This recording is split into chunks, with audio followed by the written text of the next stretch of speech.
നമ്മുടെ രാഷ്ട്രം അതിഗുരുതരമായിട്ടുള്ള സാമൂഹിക, രാഷ്ട്രീയ, സാംസ്കാരിക പ്രതിസന്ധിയുടെ ആഴങ്ങളിലാണ്. രാജ്യത്തിൻ്റെ സ്വാതന്ത്ര്യം നേടിയിട്ട് 79 വർഷം കഴിയുന്ന ദിനമാണ്. ഈ 79 വർഷത്തിനുള്ളിൽ ഇന്ത്യയിൽ നിലവിലുണ്ടായിട്ടുള്ള ജനാധിപത്യത്തിനെയും മതേതരത്വത്തിനെയും ഭരണഘടനയും എല്ലാം ചോദ്യം ചെയ്തുകൊണ്ടും നിഷേധിച്ചുകൊണ്ടുമുള്ള ഭരണമാണ് സംഘപരിവാറിൻ്റെ നേതൃത്വത്തിലുള്ള ഗവൺമെൻറ് കഴിഞ്ഞൊരു ദശകമായിട്ട് ഇന്ത്യയിൽ നടത്തിക്കൊണ്ടിരിക്കുന്നത്. RSS എന്ന് പറയുന്ന സംഘടന അതിഭയാനകമായ മനുഷ്യവിരുദ്ധ പ്രത്യയശാസ്ത്രം പേറുന്ന സംഘടനയാണ്. RSSൻ്റെ രാഷ്ട്രീയ ചരിത്രം ഗഹനമായി പഠിക്കുമ്പോഴാണ് അതിൻ്റെ ഭീകരത വെളിവാകുക. RSS ഇന്ത്യയിൽ 925 രൂപീകൃതമാകുന്നത്. ആ 925 മുതൽ പ്രവർത്തനം ആരംഭിച്ച് 2025 കഴിഞ്ഞ 10 വർഷമായിട്ട് അവരുടെ നേതൃത്വത്തിലുള്ള പ്രത്യയശാസ്ത്രമാണ് ഇന്ത്യ ഭരിക്കുന്നത്. ഈ കാലയളവിൽ അവർ നിരന്തരം പ്രചരിപ്പിച്ചത് മതജാതി പ്രതിലോമ ചിന്തകളായിരുന്നു. മതത്തിൻ്റെ ഉന്നത മൂല്യങ്ങളിൽ നിന്ന് മതത്തിനെ ഇറക്കിക്കൊണ്ടുവന്ന് എല്ലാ മതങ്ങളെയും ആചാരത്തിൻ്റെയും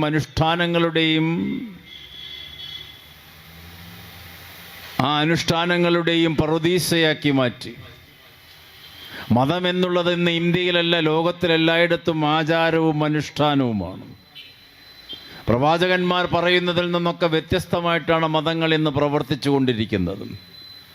ഉപനിഷത്തും രാമായണവും മഹാഭാരതവും ബൈബിളും ഖുറാനും ഒന്നും പറയുന്നതല്ല ഈ ലോകത്ത് കാണുന്നതല്ല. അതിനൊക്കെ ഘടകവിരുദ്ധമായ രീതിയിലാണ് മതാചാര്യന്മാർ പ്രവർത്തിക്കുന്നതും അവർ ഉദ്ഘോഷണം നടത്തുന്നതും ലോകത്തിലെ വ്യത്യസ്ത സഭകളിലൂടെ, സംഘടനകളിലൂടെയൊക്കെ അവർ പ്രവർത്തിക്കുന്നതും.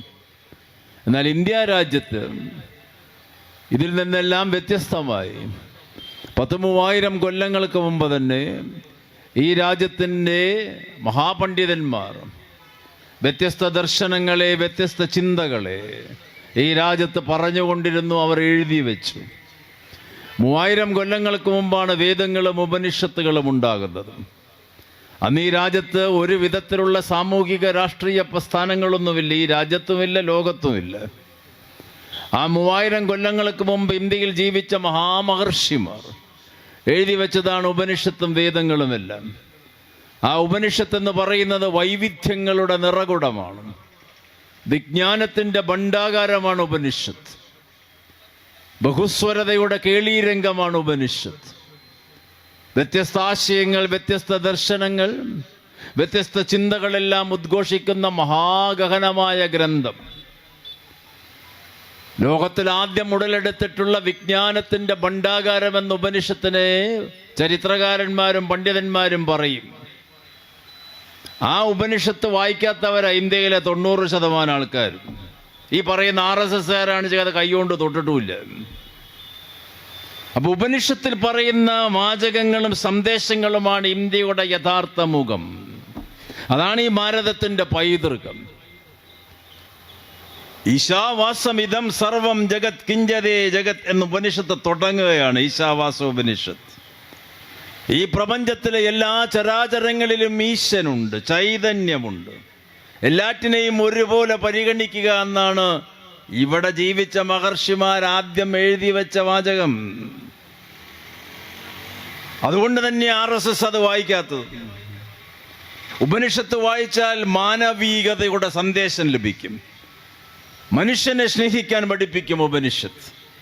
പ്രപഞ്ചത്തിലെ ഏറ്റവും വലിയ പ്രതിഭാസം മനുഷ്യനാണെന്ന് ഉപനിഷത്ത് നിരന്തരം പറഞ്ഞുകൊണ്ടിരുന്നു. 1848 കാറൽ മാർക്സ് കമ്മ്യൂണിസ്റ്റ് മാനിഫെസ്റ്റോ എഴുതുന്നത്. ആ കമ്മ്യൂണിസ്റ്റ് മാനിഫെസ്റ്റോയിൽ മാർക്സ് പറഞ്ഞ പ്രസിദ്ധമായ വാചകങ്ങളിൽ ഒന്ന് ഇതാണ്: മനുഷ്യനാണ് ഏറ്റവും വലിയ പ്രതിഭാസം. ഇതാദ്യം ലോകത്തോട് പറഞ്ഞത് ഉപനിഷത്താണ്.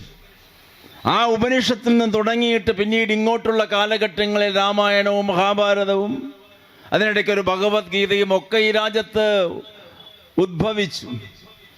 ഈ ഉപനിഷത്തിൽ പറയുന്ന ഒരുപാട് സ്തോത്രങ്ങൾ, ഒരുപാട് ശ്ലോകങ്ങളൊക്കെ മനുഷ്യ സ്നേഹത്തിൻ്റെ, സാഹോദര്യത്തിൻ്റെ, മാനവികതയെ ചേർത്ത് പിടിക്കുന്ന സന്ദേശങ്ങളാണ്. ഇതൊക്കെ ഒരുപാട് മഹർഷിമാർ കൂടിയിരുന്ന് എഴുതിയതാണ്. ആ ഉപനിഷത്തിൽ നിരീശ്വരവാദമുണ്ട്, ഈശ്വര നിഷേധമുണ്ട്, ഈശ്വര വിശ്വാസമുണ്ട്, പുരോഗമന ചിന്തയുണ്ട്, പ്രതിലോമ ചിന്തകളുണ്ട്. വൈവിധ്യങ്ങളുടെ സമന്വയമാണ് ഈ ഉപനിഷത്തും ഭാരതവും. ഈശ്വരൻ ഇല്ല എന്ന് ലോകത്തോട് ആദ്യം പറഞ്ഞ മഹർഷിയുടെ പേരാണ് കണാദനും കപിലനും. അവർ ഈ ഭൂമിയിൽ ജീവിച്ചവരാണ്. ആ കണാദനും കപില മഹർഷിയുമാണ് ഉപനിഷത്തിന്റെ ഉപജ്ഞാതാക്കളിൽ പ്രമുഖരായിട്ടുള്ളവർ. ഈ പ്രപഞ്ചത്തിനെ സൃഷ്ടിക്കാൻ ഈശ്വരന്റെ ആവശ്യമില്ല എന്ന് പറഞ്ഞത് കാറൽ മാർക്സ് അല്ല, ഈ കണാദനും കപിലനും. പക്ഷെ അതൊന്നും ഇന്നത്തെ ഹിന്ദുമത വിശ്വാസികൾ ഇതൊന്നും പഠിക്കുകയുമില്ല, ഗഹനമായി ചിന്തിക്കുകയുമില്ല. ഈശ്വര വിശ്വാസത്തെ ഒന്നും കമ്മ്യൂണിസ്റ്റ് പാർട്ടിയോ AYF ഒന്നും ചോദ്യം ചെയ്യേണ്ട ആവശ്യമില്ല. പക്ഷെ ചരിത്രത്തിനെ പഠിക്കണം, തത്വചിന്തയെ പഠിക്കണം. വസ്തുനിഷ്ഠമായ അപഗ്രഥനത്തിലൂടെ ഈ ലോകത്തിൻ്റെ പരിണാമങ്ങൾ എങ്ങനെ ഉണ്ടായി എന്ന് പഠിക്കണം. സംഘപരിവാർ പറയുന്ന പ്രത്യയശാസ്ത്രത്തിലൂടെയല്ല ഈ ലോകത്തിൻ്റെ മുന്നേറ്റം ഉണ്ടായത്. ഹിന്ദുമതം എന്ന് പറയുന്ന മതത്തിൻ്റെ ഉദ്ഭവമുണ്ടായതെന്ന് അറിഞ്ഞിരിക്കേണ്ട കാലഘട്ടമാണിത്. RSS പറയുന്ന ഹിന്ദുമതവും യഥാർത്ഥ ഹിന്ദുമതവും തമ്മിൽ ഒരു ബന്ധവുമില്ല. ഹിന്ദുവും ഹിന്ദുത്വവും RSS പറയുന്ന ഹിന്ദുത്വമാണ്. എന്നാൽ ഇന്ത്യയിലെ ഈ പറയുന്ന ഉപനിഷത്തിലായാലും രാമായണത്തിലും മഹാഭാരതത്തിലായാലും ഹിന്ദു എന്നുള്ളൊരു വാക്കേ ഇല്ല. എപ്പോൾ വേണമെങ്കിലും നിങ്ങൾക്ക് പോയി പരിശോധിക്കാം. ഒരു വാക്ക്, ഹിന്ദു എന്നുള്ളൊരു വാക്ക് ഈ വിശുദ്ധ ഗ്രന്ഥങ്ങളിൽ കാണുകയില്ല. അന്ന് ഹിന്ദുമതമില്ല. രാമൻ ഹിന്ദുവിൻ്റെ ദൈവമാണെന്ന് ഏത് പുസ്തകത്തിലാണ് പറഞ്ഞു വെച്ചിട്ടുള്ളത്? കൃഷ്ണൻ ഹിന്ദുവിൻ്റെ ദൈവമാണെന്ന് ഏത് പുസ്തകത്തിലാണ് പറഞ്ഞു വെച്ചിട്ടുള്ളത്? ഒരു ഗ്രന്ഥങ്ങളിലും പറഞ്ഞിട്ടില്ല. ഇത് എഴുതിയത് വ്യാസനും വാത്മീകിയല്ലേ, കമ്മ്യൂണിസ്റ്റ് നേതാക്കന്മാരല്ലല്ലോ. ആ രാമനെ പിടിച്ചുകൊണ്ടാണ് കഴിഞ്ഞ 10 വർഷമായിട്ട് ഇന്ത്യയുടെ രാഷ്ട്രീയ അധികാരത്തിൻ്റെ ഉത്തുംഗ ശൃംഗത്തിൽ സംഘപരിവാർ ഇരിക്കുന്നത്. അതാണ് AYFകാരും കമ്മ്യൂണിസ്റ്റുകാരും മനസ്സിലാക്കേണ്ട രാഷ്ട്രീയം. ഇന്ത്യ രാഷ്ട്രത്തിനെ അവർ അടക്കി ഭരിക്കുന്നത് രാമൻ എന്നുള്ള പ്രതീകത്തിനെ മുൻനിർത്തിക്കൊണ്ട്. അല്ലാതെ ഇന്ത്യയുടെ തൊഴിലില്ലായ്മ പരിഹരിച്ചിട്ടല്ല, പുരുഷ സ്ത്രീ സമത്വം കൈവരിച്ചിട്ടല്ല, സ്ത്രീ സ്വാതന്ത്ര്യം നടപ്പിലാക്കിയിട്ടല്ല, വിലക്കയറ്റം പിടിച്ചു നിർത്തിയിട്ടോ സാമൂഹിക സമത്വമോ സാമ്പത്തിക സമത്വമോ നടപ്പിലാക്കിയിട്ടല്ല. രാമചരിതത്തിനെ ദുർവ്യാഖ്യാനിച്ചുകൊണ്ട് വാത്മീകി എഴുതിയ രാമനിൽ നിന്ന് വ്യത്യസ്തമായി RSS സൃഷ്ടിച്ച രാമനെ ഇന്ത്യയിൽ പ്രചാരത്തിൻ്റെ പ്രതീകമാക്കി മാറ്റിയതിൻ്റെ ഫലമായിട്ടാണ് കഴിഞ്ഞ 10 വർഷം ഈ സംഘപരിവാർ ഇന്ത്യയുടെ അധികാരത്തിലിരിക്കുന്നത്. അതാണ് ഇന്ത്യൻ പൊളിറ്റിക്സിൻ്റെ അടിസ്ഥാന തത്വം. ഇന്നും രാഷ്ട്രീയമെന്ന് പറഞ്ഞാൽ ഉപരിപ്ലവമായ പ്രവർത്തനമല്ല. രാഷ്ട്രീയമെന്ന് പറഞ്ഞാൽ ദൈനംദിനമുള്ള നൈതികത ബോധത്തിൻ്റെ പ്രവർത്തനമാണെന്ന് പറഞ്ഞ ആളുടെ പേരാണ് ജവഹർലാൽ നെഹ്റു. എപ്പോഴെങ്കിലും ഒരു ദിവസം ജനമധ്യത്തിലേക്ക് ഇറങ്ങിച്ചെന്ന് പ്രവർത്തിക്കുന്നതല്ല രാഷ്ട്രീയം. രാഷ്ട്രീയമെന്ന് പറഞ്ഞാൽ നിരന്തരമായിട്ടുള്ള ജനകീയ പ്രശ്നങ്ങളിൽ ഏർപ്പെട്ടുകൊണ്ട് നൈതിക ബോധത്തിനെ വളർത്തിയെടുത്തുകൊണ്ട് രാജ്യസ്നേഹത്തിനെയും മതേതര ബോധത്തിനെയും വളർത്തിക്കൊണ്ട് പ്രവർത്തിക്കുന്ന പ്രക്രിയയുടെ പേരാണ് രാഷ്ട്രീയ പ്രവർത്തനം. എന്ന് പറഞ്ഞാൽ രാഷ്ട്രത്തെ സ്നേഹിക്കുന്ന പ്രവർത്തനം. ഇന്ന് ആ പ്രവർത്തനം ഇന്ത്യയിലില്ല. ഇന്ന് അതൊക്കെ മാറി മാറി അവനവൻ്റെ പാർട്ടിയെ മാത്രം സ്നേഹിക്കുന്ന കുറേ ആൾക്കാരായി ഇന്ത്യയിൽ. അതിനേക്കാൾ അപ്പുറത്ത് ഒരു പാർട്ടിയിലുമില്ലാത്ത കോടാനുകൂടി ജനതയുമുണ്ട് ഇന്ത്യയിൽ. രാഷ്ട്രീയവാദികളാണ് ഭൂരിഭാഗം ഇന്ത്യയിൽ രാഷ്ട്രീയക്കാരെക്കാൾ. അങ്ങനെയുള്ളൊരു ഇന്ത്യ ഈ 3000 കൊല്ലങ്ങൾക്ക് മുമ്പ് ചിന്തകളുടെ മഹാപ്രവാഹമുണ്ടായ ഇന്ത്യയാണ്. ഞാൻ നേരത്തെ സൂചിപ്പിച്ച ഈശ്വരവിശ്വാസം, നിരീശ്വരവാദം, യുക്തിചിന്ത, ശാസ്ത്രചിന്ത, ശാസ്ത്രവിരുദ്ധ ചിന്ത, പ്രതിലോമ ചിന്ത, പുരോഗമന ചിന്ത, ഇതൊക്കെ ഉപനിഷത്തുകളിൽ കാണാം. ആ ചിന്തകളൊക്കെ ഇവിടെ ഗഹനമായി ചർച്ച ചെയ്തു. വ്യത്യസ്ത അഭിപ്രായം പറയുന്നവരെ ആരും അന്ന് ജയിലിലിട്ടില്ല. വർഗീയ കലാപമുണ്ടായിട്ടില്ല, സംഘടനകൾ ഉണ്ടായിട്ടില്ല. കണാദനും കപിലനും ഈശ്വരൻ ഇല്ല എന്ന് പറഞ്ഞപ്പോൾ അവരെ ആരും തൂക്കിക്കൊന്നിട്ടില്ല, അവരെ ആരും തീ കൊണ്ട് അഗ്നിക്കിരയാക്കിയിട്ടില്ല. അവർ ഈ ഭൂമിയിൽ സന്ദേശം പ്രചരിപ്പിച്ചുകൊണ്ട് നടന്നു. അങ്ങനെ ഒരുപാട് മഹർഷിമാർ, ബാദരായണൻ, ഭൃഗു തുടങ്ങിയ മഹർഷിമാരൊക്കെ ഇത്തരത്തിലുള്ള സന്ദേശങ്ങളാണ് പ്രചരിപ്പിച്ചത്.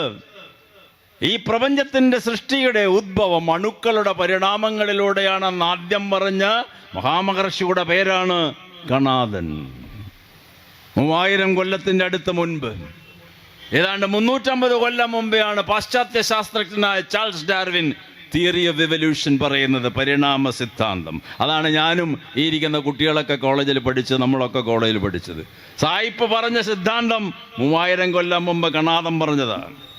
പക്ഷെ ഇന്ത്യക്കാരനെ പഠിപ്പിച്ചത് സായിപ്പ് പറഞ്ഞ കാര്യം മാത്രമേ പഠിപ്പിക്കുള്ളൂ. ഇന്ത്യൻ മഹാബുദ്ധിജീവികൾ, ഇന്ത്യൻ തത്വചിന്തകന്മാർ പറയുന്ന പുരോഗമന ചിന്തകളെ മുഴുവൻ ഇന്ത്യയുടെ പാഠപുസ്തകങ്ങളിൽ നിന്ന്, ഇന്ത്യയുടെ സർവകലാശാലകളിൽ നിന്ന്, സ്കൂളുകളിൽ നിന്നൊക്കെ തിരോപവിപ്പിച്ചിട്ട് ഒരു പുതിയ രീതിയിലുള്ള ബ്രാഹ്മണ്യ സംസ്കാരം ഇന്ത്യയിൽ നടപ്പിലാക്കിയ സിദ്ധാന്തത്തിൻ്റെ പേരാണ് ചാതുർവർണ്ണ്യം. അത് ഇന്ത്യയിൽ തുടങ്ങിയിട്ട് 10,000-2000 വർഷമായി. 2000 വർഷം മുതൽ ഇന്ന് വരെ ഇന്ത്യ ഭരിക്കുന്നത് ചാതുർവർണ്ണ്യമാണ്, അല്ലാതെ നരേന്ദ്രമോദി അല്ല. അവർ ഭരിക്കുന്ന സിദ്ധാന്തത്തിന്റെ പേരാണ് ചാതുർവർണ്ണ്യ പ്രത്യയശാസ്ത്രം, Brahmanism. Brahmanism is a political ideology. അത് രാഷ്ട്രീയ പ്രത്യയശാസ്ത്രമാണ്, സാമൂഹിക പ്രത്യയശാസ്ത്രമാണ്.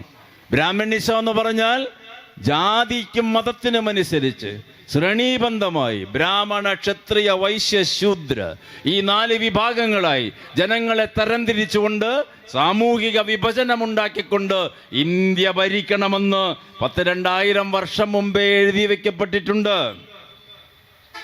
ആ ബ്രാഹ്മണ്യത്തിനെ കൂടുതൽ ഇന്ത്യയിൽ പുനഃസ്ഥാപിച്ചത് ഈ കണാദനും കപിലനും ഒക്കെ ബ്രാഹ്മണ്യത്തിനെ എതിർത്തവരാ. ബാദരായണൻ ബ്രാഹ്മണ്യത്തിനെ എതിർത്തു. എല്ലാവരും ഒരുമിച്ചുള്ളവരാണ്, സമന്മാരാണെന്ന്. ജാതി വേണ്ട, അന്ന് ജാതി പറയുന്നില്ല, മതം പറയുന്നില്ല, മനുഷ്യനെ കുറിച്ച് മാത്രമാണ് പറയുന്നത്. അങ്ങനെ ഒരു കാലഘട്ടം ഈ ഭൂമിയിൽ ഉണ്ടായിരുന്നു. അതൊക്കെ മാറി മാറി മാറി വന്ന് ഇവരുടെയൊക്കെ കാലഘട്ടത്തിന് ശേഷം ഏതാണ്ട് 2-ാം നൂറ്റാണ്ട് 3-ാം നൂറ്റാണ്ടാകുമ്പോഴേക്കും ക്രിസ്തുവിന് ശേഷം ഇന്ത്യയിൽ പുതിയ രീതിയിൽ ബ്രാഹ്മണ്യ ചിന്താഗതി അലയടിക്കാൻ തുടങ്ങി. ഈ സംഘപരിവാറിന്റെ ഉത്ഭവത്തെ കുറിച്ചാണ് ഞാൻ ഈ പറഞ്ഞു വരുന്നത്. ആ ബ്രാഹ്മണ്യത്തിന്റെ ഉത്ഭവത്തിന് നേതൃത്വം കൊടുത്തത് മഹാപണ്ഡിതനായ, ലോകത്തിൽ ആരാധിക്കപ്പെടുന്ന മലയാളിയായ ജഗദ്ഗുരു ആദിശങ്കരാചാര്യർ. ശങ്കരാചാര്യരാണ് ഈ ബ്രാഹ്മണ്യത്തിനെ ഇന്ത്യയുടെ സാമൂഹിക മധ്യത്തിൽ അരക്കെട്ടുറപ്പിച്ചത്. ശങ്കരാചാര്യരുടെ വരവിന് മുമ്പ് ഇന്ത്യയിൽ ഏറ്റവും അധികം സ്വാധീനമുള്ള മതമായിരുന്നു ബുദ്ധമതം. ഇന്ത്യയിലല്ല, ലോകത്തിലെ ഏറ്റവും വലിയ മതമായിരുന്നു ബുദ്ധമതം. ബുദ്ധൻ ഈശ്വരനെ നിഷേധിച്ചു. ഏത് ഈശ്വരൻ എന്നാ ബുദ്ധൻ ചോദിച്ചത്? അങ്ങനെ ഒരു പ്രതിഭാസമില്ല ലോകത്തെന്ന് പരസ്യമായി ബുദ്ധദേവൻ പറഞ്ഞു. ലോകം കണ്ട കാലത്തെയും ഏറ്റവും വലിയ പ്രവാചകന്മാരിൽ ഒരാൾ. ശിഷ്യനായ ആനന്ദൻ ചോദിക്കും ബുദ്ധനോട്, എനിക്കും ബുദ്ധനാകണം. അപ്പൊ ബുദ്ധൻ പറഞ്ഞു, എല്ലാവരും ബുദ്ധന്മാരാണ്, പക്ഷെ നിങ്ങളെ മനസ്സിലാക്കാതെ നിങ്ങൾക്ക് ബുദ്ധനാകാൻ പറ്റില്ല. ആ വാചകത്തിന് ഇപ്പോഴും പ്രസക്തിയുണ്ട്. നമുക്ക് നമ്മളെ മാത്രം അറിയില്ല, എല്ലാ മനുഷ്യന്മാരെയും കുഴപ്പം. അവനവനെ അറിയാതെ മറ്റുള്ളവരെ അറിഞ്ഞിട്ട് ഒരു കാര്യവുമില്ല എന്ന് പറയുന്ന പ്രവാചകനാണ് ബുദ്ധനും. അത് തന്നെയാണ് ഭഗവത്ഗീത. അപ്പൊ അവനവനെ അറിയുക എന്നുള്ള സന്ദേശം ലോകത്തിന് കൊടുത്തത് ഈ ഭാരതമാണ്. ബുദ്ധൻ പറഞ്ഞു, നീയാണ് ദൈവം, നിന്നേക്കാ വലിയ ദൈവം എവിടെ? അവിടെ നിന്നാണ് ആ മഹാത്മായിട്ടുള്ള ഉപനിഷത്ത് വചനം അവിടെ പ്രഖ്യാപിക്കപ്പെടുന്നത്. വീണ്ടും തത്വമസി. ചാന്ദ്യോഗ്യോപനിഷത്തിൽ എഴുതി വെച്ചു മഹർഷിമാർ, തത്വമസി. നീ എന്തിനെ തേടി നടക്കുന്നുവോ അത് നീ തന്നെ, പിന്നെ ഏത് ദൈവം? ഇതൊക്കെ പറഞ്ഞ മണ്ണാണിത്. ഈ തത്വമസി പറഞ്ഞത് വേറെ ദൈവമില്ല, നീ തന്നെ. ശ്രീനാരായണ ഗുരുദേവൻ ഈ റോഡിലൂടെയൊക്കെ നടന്നു കേരളത്തിൽ. ഒരു ജാതി, ഒരു മതം, ഒരു ദൈവം, വേറൊരു ദൈവമില്ല, അത് നീ തന്നെ. എവിടെ അങ്ങയുടെ ദൈവം എന്ന് ചോദിച്ചപ്പോൾ ഗുരുദേവൻ പറഞ്ഞു, ഒരു കണ്ണാടി എടുത്തുകൊണ്ടിരാൻ പറഞ്ഞു. കണ്ണാടിയിൽ നോക്കിക്കൊള്ളാൻ പറഞ്ഞു. എന്താ കാണുന്നത്? ഈ കൊടനാളെ തന്നെ, അത് തന്നെ ദൈവം. ആ ഗുരുദേവന്റെ സന്ദേശം എവിടെ പോയി? ഗുരുദേവന്റെ ശിഷ്യന്മാരെന്ന് പറയുന്ന പ്രസ്ഥാനക്കാർ ഗുരുദേവനെ ബഹുമാനിക്കുന്നുണ്ടോ? ഗുരുദേവന്റെ സന്ദേശം എവിടെ? ഗുരുദേവന്റെ സിദ്ധാന്തങ്ങൾ എവിടെ? ഒക്കെ തകർത്ത് തരിപ്പണമാക്കി ജാതിമത ശക്തികൾ. പുരോഗമന ചിന്തകളെ ജാതിമത ശക്തികൾക്ക് താല്പര്യമില്ല. പുരോഗമനം പറഞ്ഞ ഗുരുദേവനെ വേണ്ട, പുരോഗമന സിദ്ധാന്തം പറഞ്ഞ ഉപനിഷത്ത് വേണ്ട, വിവേകാനന്ദ സ്വാമികൾ വേണ്ട. യാഥാസ്ഥിക ചിന്താഗതി പറഞ്ഞ ശങ്കരാചാര്യരെ വേണം. ശങ്കരനെ നമുക്ക് ബഹുമാനിക്കാം. പണ്ഡിത ശിരോമണിയായിരുന്നു ശങ്കരാചാര്യർ. ഭജഗോവിന്ദം എഴുതി, സൗന്ദര്യലഹരി എഴുതി ശങ്കരാചാര്യർ. ഭഗവതിയെ സ്തുതിച്ചുള്ള ഉജ്ജ്വലമായ കീർത്തനങ്ങൾ എഴുതി ശങ്കരാചാര്യർ. സൗന്ദര്യലഹരി തന്നെ. ലളിതാ സഹസ്രനാമ സ്തോത്രം അഭംഗുരമായി വ്യാഖ്യാനിച്ചു ശങ്കരാചാര്യർ. ഇതൊക്കെ മഹാപാണ്ഡിത്യത്തിന്റെ പ്രതീകം. പക്ഷെ ആ ശങ്കരാചാര്യർ ബ്രാഹ്മണ്യത്തിനെ തിരികെ കൊണ്ടുവന്നു. ബുദ്ധമത മഠങ്ങൾ അഗ്നിക്കിരയാക്കി. ബുദ്ധമത സന്യാസിമാരെ ആട്ടിയോടിച്ചു ശങ്കര ശിഷ്യന്മാർ. രേഖകളുണ്ട് ഇന്ത്യൻ ചരിത്രത്തിൽ ഇതിനൊക്കെ. അങ്ങനെ ബ്രാഹ്മണ്യം തിരികെ വരുന്നു. ഇന്നും അത് തന്നെയാണ്. ബ്രാഹ്മണ, ക്ഷത്രിയ, വൈശ്യ, ശൂദ്ര. ബ്രാഹ്മണൻ എന്ന് പറഞ്ഞാൽ ഗുരുവായൂരോ അല്ലെങ്കിൽ ഏത് പ്രദേശത്തുള്ള പാവപ്പെട്ട പൂണൂര് ധരിച്ച ആൾക്കാരെ അല്ലാട്ടോ ഞാൻ ഉദ്ദേശിക്കുന്നത്. ബ്രാഹ്മണ്യം എന്ന് പറഞ്ഞാൽ ഒരു രാഷ്ട്രീയ പ്രത്യയ ശാസ്ത്രമാണ്. ജാതി കൊണ്ട് കെട്ടിപ്പടുത്തിട്ടുള്ള, സവർണബോധത്തിന് അടിസ്ഥാനപ്പെടുത്തിയിട്ടുള്ള, അവർണരെ മുഴുവൻ മനുഷ്യരായി പരിഗണിക്കാത്ത, ദളിതനും ആദിവാസിയും മനുഷ്യരല്ല, ന്യൂനപക്ഷങ്ങൾ മനുഷ്യരല്ല. ഹിന്ദുമതത്തിൽ തന്നെ മനുഷ്യർ രണ്ട് കൂട്ടരേ ഉള്ളൂ, ഒന്ന് ബ്രാഹ്മണനും രണ്ട് ക്ഷത്രിയനും. ഇതൊക്കെ എഴുതി വെച്ചിട്ടുണ്ട് ഗോൾവാൾക്കറുടെ വിചാരധാരയിൽ, RSSന്റെ വേദപുസ്തകത്തിൽ. ആ RSSന് എങ്ങനെയാ ഇന്ത്യയെ സംരക്ഷിക്കാൻ സാധിക്കുക? ആ RSSന് എങ്ങനെയാ ഇന്ത്യയെ ഒറ്റക്കെട്ടായി കാണാൻ സാധിക്കുക? ആരെയാണ് സംരക്ഷിക്കുന്നത് അവർ? ഹിന്ദു രാഷ്ട്രം പ്രഖ്യാപിക്കുന്നു. ഏത് ഹിന്ദുവിൻ്റെ രാഷ്ട്രം? ഈ പറഞ്ഞ ദളിതൻ അതിൽ പെടുമോ? ഈ പറഞ്ഞ ആദിവാസി അതിൽ പെടുമോ? ഈ പറഞ്ഞ ഈഴവനും നായരും ഹിന്ദുവിൽ പെടുമോ? ബ്രാഹ്മണ്യ ക്ഷത്രിയ സവർണാധിപത്യത്തിൻ്റെ ഉത്തുംഗ ശൃംഗത്തിൽ വിരാജിക്കുന്ന ഒരു ഹിന്ദുത്വ പ്രത്യയശാസ്ത്രമാണ് ഗോൾവാൾക്കർ എഴുതി വെച്ചത് വിചാരധാരയിൽ. ആ പുസ്തകം നമ്മുടെ മുന്നിലുണ്ടല്ലോ. ആ വിചാരധാര ഉദ്ഘോഷിക്കുന്നത് മുഴുവൻ ഈ ചാതുർവർണ്ണ സിദ്ധാന്തമല്ലേ? പക്ഷേ ഇന്ത്യയിലെ 100% RSSകാരിൽ 1% പോലും ഈ പറയുന്ന വിശുദ്ധ ഗ്രന്ഥങ്ങൾ വായിക്കാത്തവരാണ്. അവരുടെ ശാഖകളിൽ ചർച്ച ചെയ്യപ്പെടുന്ന മനുസ്മൃതിയും പരാശര സ്മൃതിയും യാജ്ഞവൽക്യ സ്മൃതിയുമാണ്. ഉപനിഷത്ത് ചർച്ച ചെയ്യാറുണ്ടോ? ഉപനിഷത്ത് ശാഖകളിൽ പോയ ആൾക്കാരോട് ചോദിച്ചു നോക്കൂ. ഉപനിഷത്ത് ചർച്ച ചെയ്താൽ പ്രശ്നമുണ്ട്. കാരണം മാനവികതയാണത് പറയുന്നത്, മനുഷ്യ സ്നേഹമാണത് പറയുന്നത്, ബുദ്ധി വികസിക്കണമെന്നാണ് ഇത് പറയുന്നത്. ഈ അമ്പലത്തിലും ഉണ്ടാകാം, പഴയ കാലഘട്ടങ്ങളിൽ അല്ലെങ്കിൽ എല്ലാ അമ്പലത്തിലും ഉണ്ട്. ദാസേട്ടൻ്റെ പാട്ട് കേട്ടിട്ട് എല്ലാ ദേവനും ദേവിയും ഉണരുക. ഇപ്പം ദാസേട്ടൻ്റെ പാട്ടില്ല. പണ്ടത്തെ ദാസേട്ടൻ പാടിയ പാട്ട് ഉപനിഷത്ത് ശ്ലോകങ്ങൾ പാടും, അല്ലെങ്കിൽ ഗീതാ ശ്ലോകങ്ങൾ പാടും, നാരായണീയം പാടും, പൂന്താനത്തിൻ്റെ വരികൾ പാടും. അങ്ങനെ ദാസേട്ടൻ പാടിയൊരു ശ്ലോകമുണ്ട്. ഇന്ത്യൻ ദർശനങ്ങളിലെ 2ാമത്തെ ശ്ലോകം. ആദ്യത്തെ ശ്ലോകമാണ് ഓം. അതാണ് ആദ്യത്തെ മന്ത്രം, ഓംകാരമന്ത്രം. പ്രപഞ്ചത്തിൻ്റെ നാദമെന്നാണ് അതിൽ വ്യാഖ്യാനിക്കപ്പെടുന്നത്. 2ാമത്തെ ശ്ലോകമാണ് ഗായത്രി മന്ത്രം. ദാസേട്ടൻ പറയും, ദാസേട്ടനല്ല പല ഗായകന്മാരും, ദാസേട്ടൻ ഏറ്റവും സ്ഫുടമായിട്ട് അത് ചൊല്ലി. ഓം ഭൂർഭുവസ്വഃ തത്സവിതുർവരെണ്യം ഭർഗോ ദേവസ്യ ധീമഹിം ധിയോ യോ ന പ്രചോദയാത്. പാടാൻ തുടങ്ങിയിട്ട് കുറേ കാലം, ഇപ്പം 86 വയസ്സ്. അദ്ദേഹത്തിൻ്റെ മുന്നേയും പല പാട്ടുകാരും പാടിയിട്ടുണ്ട്, ഇപ്പോൾ ഏറെയും പാട്ടുകാരും പാടുന്നുണ്ട്. ഇത് പാടാൻ തുടങ്ങിയിട്ട് 300 കൊല്ലായി, 400 500 കൊല്ലായി. പക്ഷെ ഇതുവരെ ഇന്ത്യക്കാരന് അതിൻ്റെ അർത്ഥം മനസ്സിലായിട്ടില്ല. എല്ലാ ദിവസവും കേൾക്കുന്ന പൂജാരിമാരും തന്ത്രിമാരും ഇല്ലേ എല്ലാ അമ്പലത്തിലും, അവർക്ക് പോലും ഇതിൻ്റെ അർത്ഥം മനസ്സിലായിട്ടില്ല. അവിടെയാണ് ഈ ഹിന്ദുത്വത്തിന്റെ അപകടം. ഹിന്ദുക്കളാന്ന് പറയുന്നവരിതെന്ന് മനസ്സിലാക്കണ്ടേ? ഈ 4 വരിയുടെ അർത്ഥം എന്താ? പ്രപഞ്ചത്തിലേക്ക് വെളിച്ചം തരുന്ന നാഥ, അങ്ങയുടെ വെളിച്ചം പ്രപഞ്ചത്തിലെ സകല ചരാചരങ്ങളിലേക്കും പ്രവേശിക്കുമ്പോൾ ആ വെളിച്ചം എൻ്റെ ബുദ്ധിയിലേക്ക് പ്രവേശിച്ച് എൻ്റെ ബുദ്ധിയെ വികസിപ്പിക്കണമേ, ലോകത്തിനെ ഒന്നായി കാണാനെന്ന ഉപനിഷത്ത് മന്ത്രം ആ കണാദനും കപിലനും എഴുതി വെച്ചത്. അല്ലാതെ എനിക്ക് പരീക്ഷ പാസ്സാകാൻ ഗുരുവായൂരപ്പ സഹായിക്കണേന്നല്ല. എന്തൊരു വിപ്ലവകരമായ ചിന്തയായിരുന്നു ഈ മഹർഷിമാർക്ക്. RSSന്റെ ശാഖയിൽ ഈ ശ്ലോകം ചെല്ല കുഴപ്പം, ബുദ്ധി വികസിച്ചും. ബുദ്ധി വികസിച്ചാൽ പിന്നെ RSS പിരിച്ചുവിടേണ്ടി വരും. എല്ലാവരും ഒരുപോലെ കണ്ട പിന്നെ RSSന് പ്രസക്തി എവിടെ?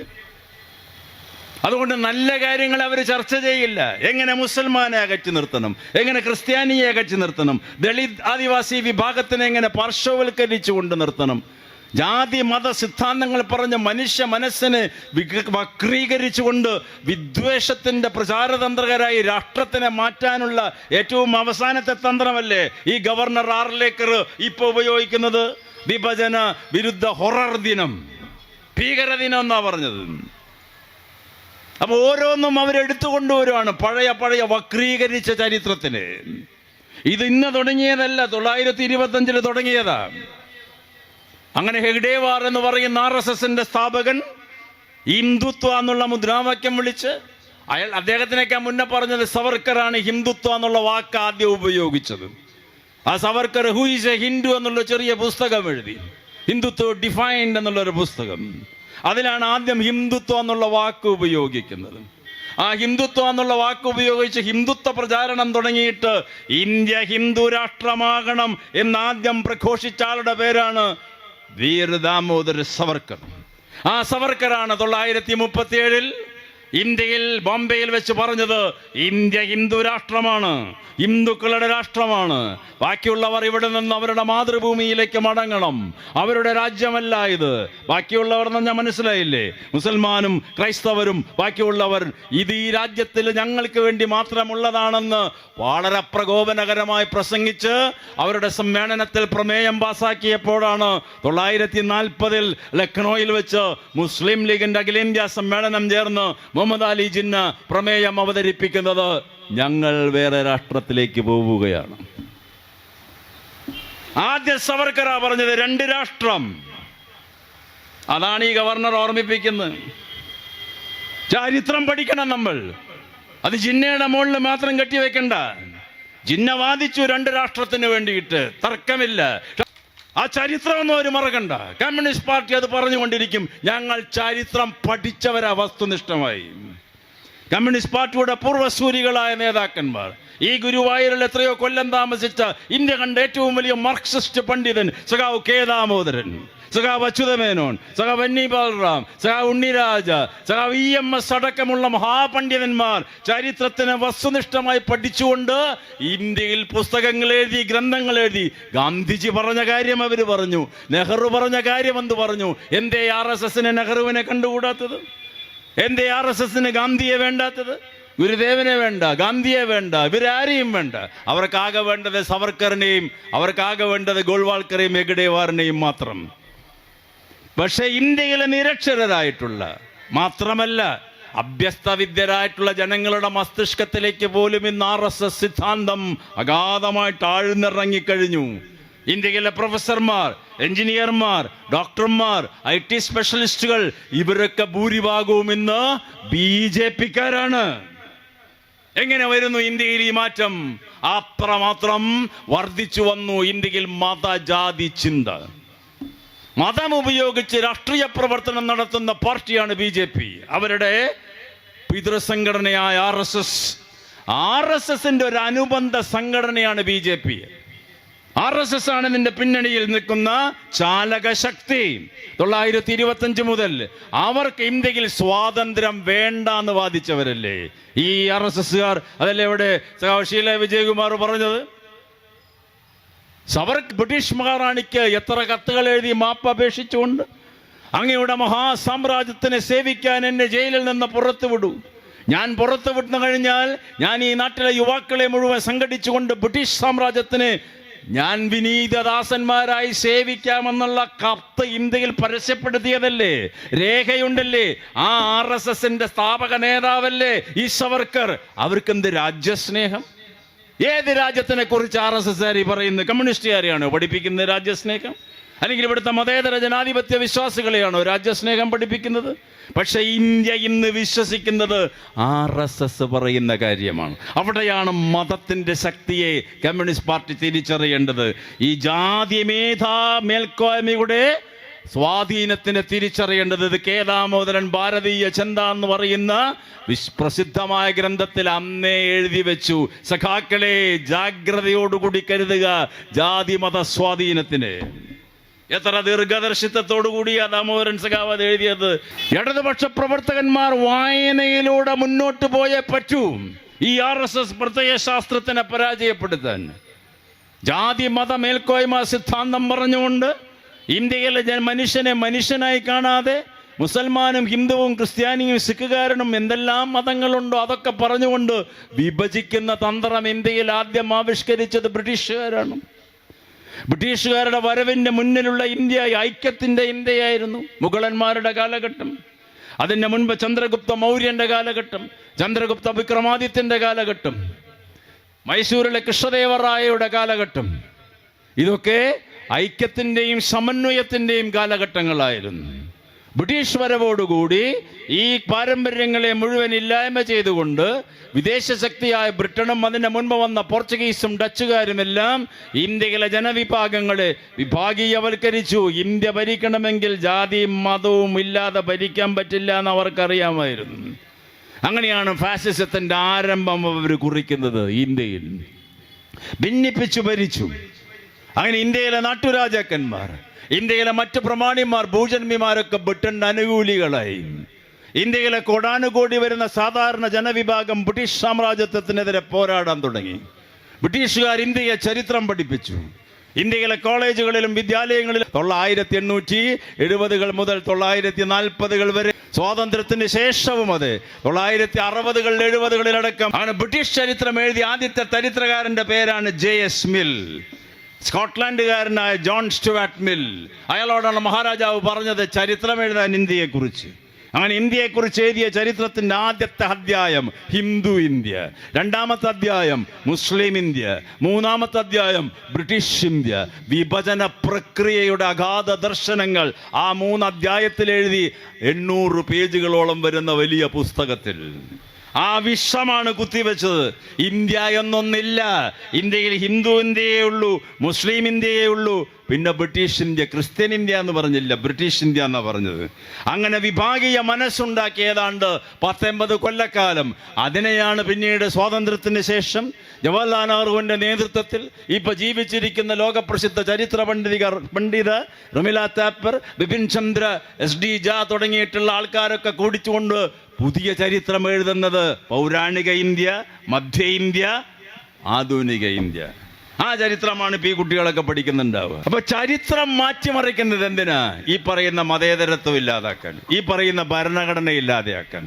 സ്വാതന്ത്ര്യത്തിന്റെ രുചി ജനങ്ങൾ അറിയാതിരിക്കാൻ ചരിത്രത്തിനെ അട്ടിമറിക്കണമെന്ന് ഫാസിസ്റ്റുകൾക്ക് ആരും പറഞ്ഞു കൊടുക്കേണ്ട കാര്യമില്ല. ഫാസിസ്റ്റുകൾക്ക് കൃത്യമായിട്ടറിയാം, ഒരു രാഷ്ട്രത്തിന്റെ മുന്നോട്ടുള്ള ചലനത്തിനെ നിയന്ത്രിക്കുന്നത് ആ രാഷ്ട്രത്തിന്റെ ചരിത്രമാണ്, ആ രാഷ്ട്രത്തിന്റെ സാംസ്കാരിക മേഖലയാണ്, ആ രാഷ്ട്രത്തിന്റെ ചരിത്രപരമായ തത്വചിന്താപരമായ ദർശനങ്ങളാണ് ഏത് രാജ്യത്തെയും മുന്നോട്ട് നയിക്കുക, പിന്നോട്ടും നയിക്കുക. അപ്പൊ ഇവര് തീരുമാനിച്ചു മുന്നോട്ട് പോണ്ട, പിന്നോട്ട് മതി. എങ്ങനെയാ പിന്നോട്ട് പോകുന്നത്? 56 ഇഞ്ചിന്റെ വലിപ്പവുമുള്ള നെഞ്ചും കാട്ടിക്കൊണ്ട് പറയുന്നില്ലേ ഇന്ത്യ പുരോഗമിച്ചു. ഇന്ത്യയിൽ ഇന്റർകോണ്ടിനെന്റൽ ബാലിസ്റ്റിക് മിസൈൽ ചന്ദ്രയാൻ, അല്ലെങ്കിൽ ലോകത്തില് വലിയ എന്താ പറയാ ബഹിരാകാശത്ത് പോയിട്ട് പലരും ഇന്ത്യ അയച്ചു കഴിഞ്ഞു. അങ്ങനെ ആധുനിക ശാസ്ത്ര സാങ്കേതിക വിദ്യകളുടെ അതുല്യമായ നേട്ടം എൻ്റെ നേതൃത്വത്തിൽ രാജ്യം കൈവരിക്കുന്നുവെന്ന് ഇന്ത്യൻ പ്രധാനമന്ത്രി ഇന്നും പ്രസംഗിച്ചു. ഈ 10 വർഷമായി പ്രസംഗിച്ചു കൊണ്ടിരിക്കുമ്പോൾ മറുഭാഗത്ത് എന്താ? അവിടെയാണ് ചരിത്രത്തിന്റെ നിഷേധം. ഇന്ത്യ നേടിയ നേട്ടങ്ങളെ ഒന്നും CPI-യോ AYF നിഷേധിക്കുന്നൊന്നുമില്ല.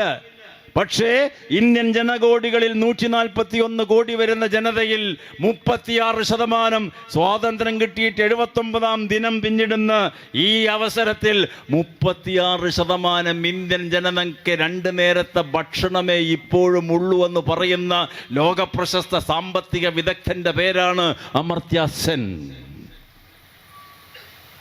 എന്ത് സ്വാതന്ത്ര്യമാണ് പിന്നെ ഈ നാട്ടിലുള്ളത്? മനുഷ്യ ജീവിതത്തിന്റെ അടിസ്ഥാന പ്രശ്നമായ ശുദ്ധജലമില്ലാത്ത, ഭക്ഷണമില്ലാത്ത, പാർപ്പിടമില്ലാത്ത, വസ്ത്രം പോലുമില്ലാത്ത കോടാനുകോടി ജനതയുടെ നാടാണെന്ന് ലോക സാമ്പത്തിക വിദഗ്ധന്മാർ, നൊബേൽ പ്രൈസ് ജേതാവ് അമർത്യ സെൻ, ജോസഫ് ഷൂൾസ്, സായിനാഥ്, രാമചന്ദ്ര ഗുഹ തുടങ്ങിയ ചരിത്രകാരന്മാരും സാമ്പത്തിക വിദഗ്ധന്മാരും ലോകത്തിലെ ഗ്രന്ഥങ്ങളിലൂടെയും പ്രസംഗങ്ങളിലൂടെയും പറയുമ്പോൾ ഐക്യരാഷ്ട്രസഭ പോലും അത് അംഗീകരിക്കുന്നു. കമ്മ്യൂണിസ്റ്റ് പാർട്ടി ചോദിക്കുന്ന ചോദ്യം, എന്ത് സ്വാതന്ത്ര്യം? ആരുടെ സ്വാതന്ത്ര്യം? ആർക്കുള്ള സ്വാതന്ത്ര്യം? സ്വാതന്ത്ര്യദിനം ആഘോഷിക്കേണ്ട ഓരോ പൗരന്റെയും കടമ, അതൊന്നും ആരും നിഷേധിക്കണ്ട. പക്ഷെ ആന്തരികമായ ചോദ്യങ്ങൾ വേണം. ആരുടെ സ്വാതന്ത്ര്യം? ആർക്കുള്ള സ്വാതന്ത്ര്യം?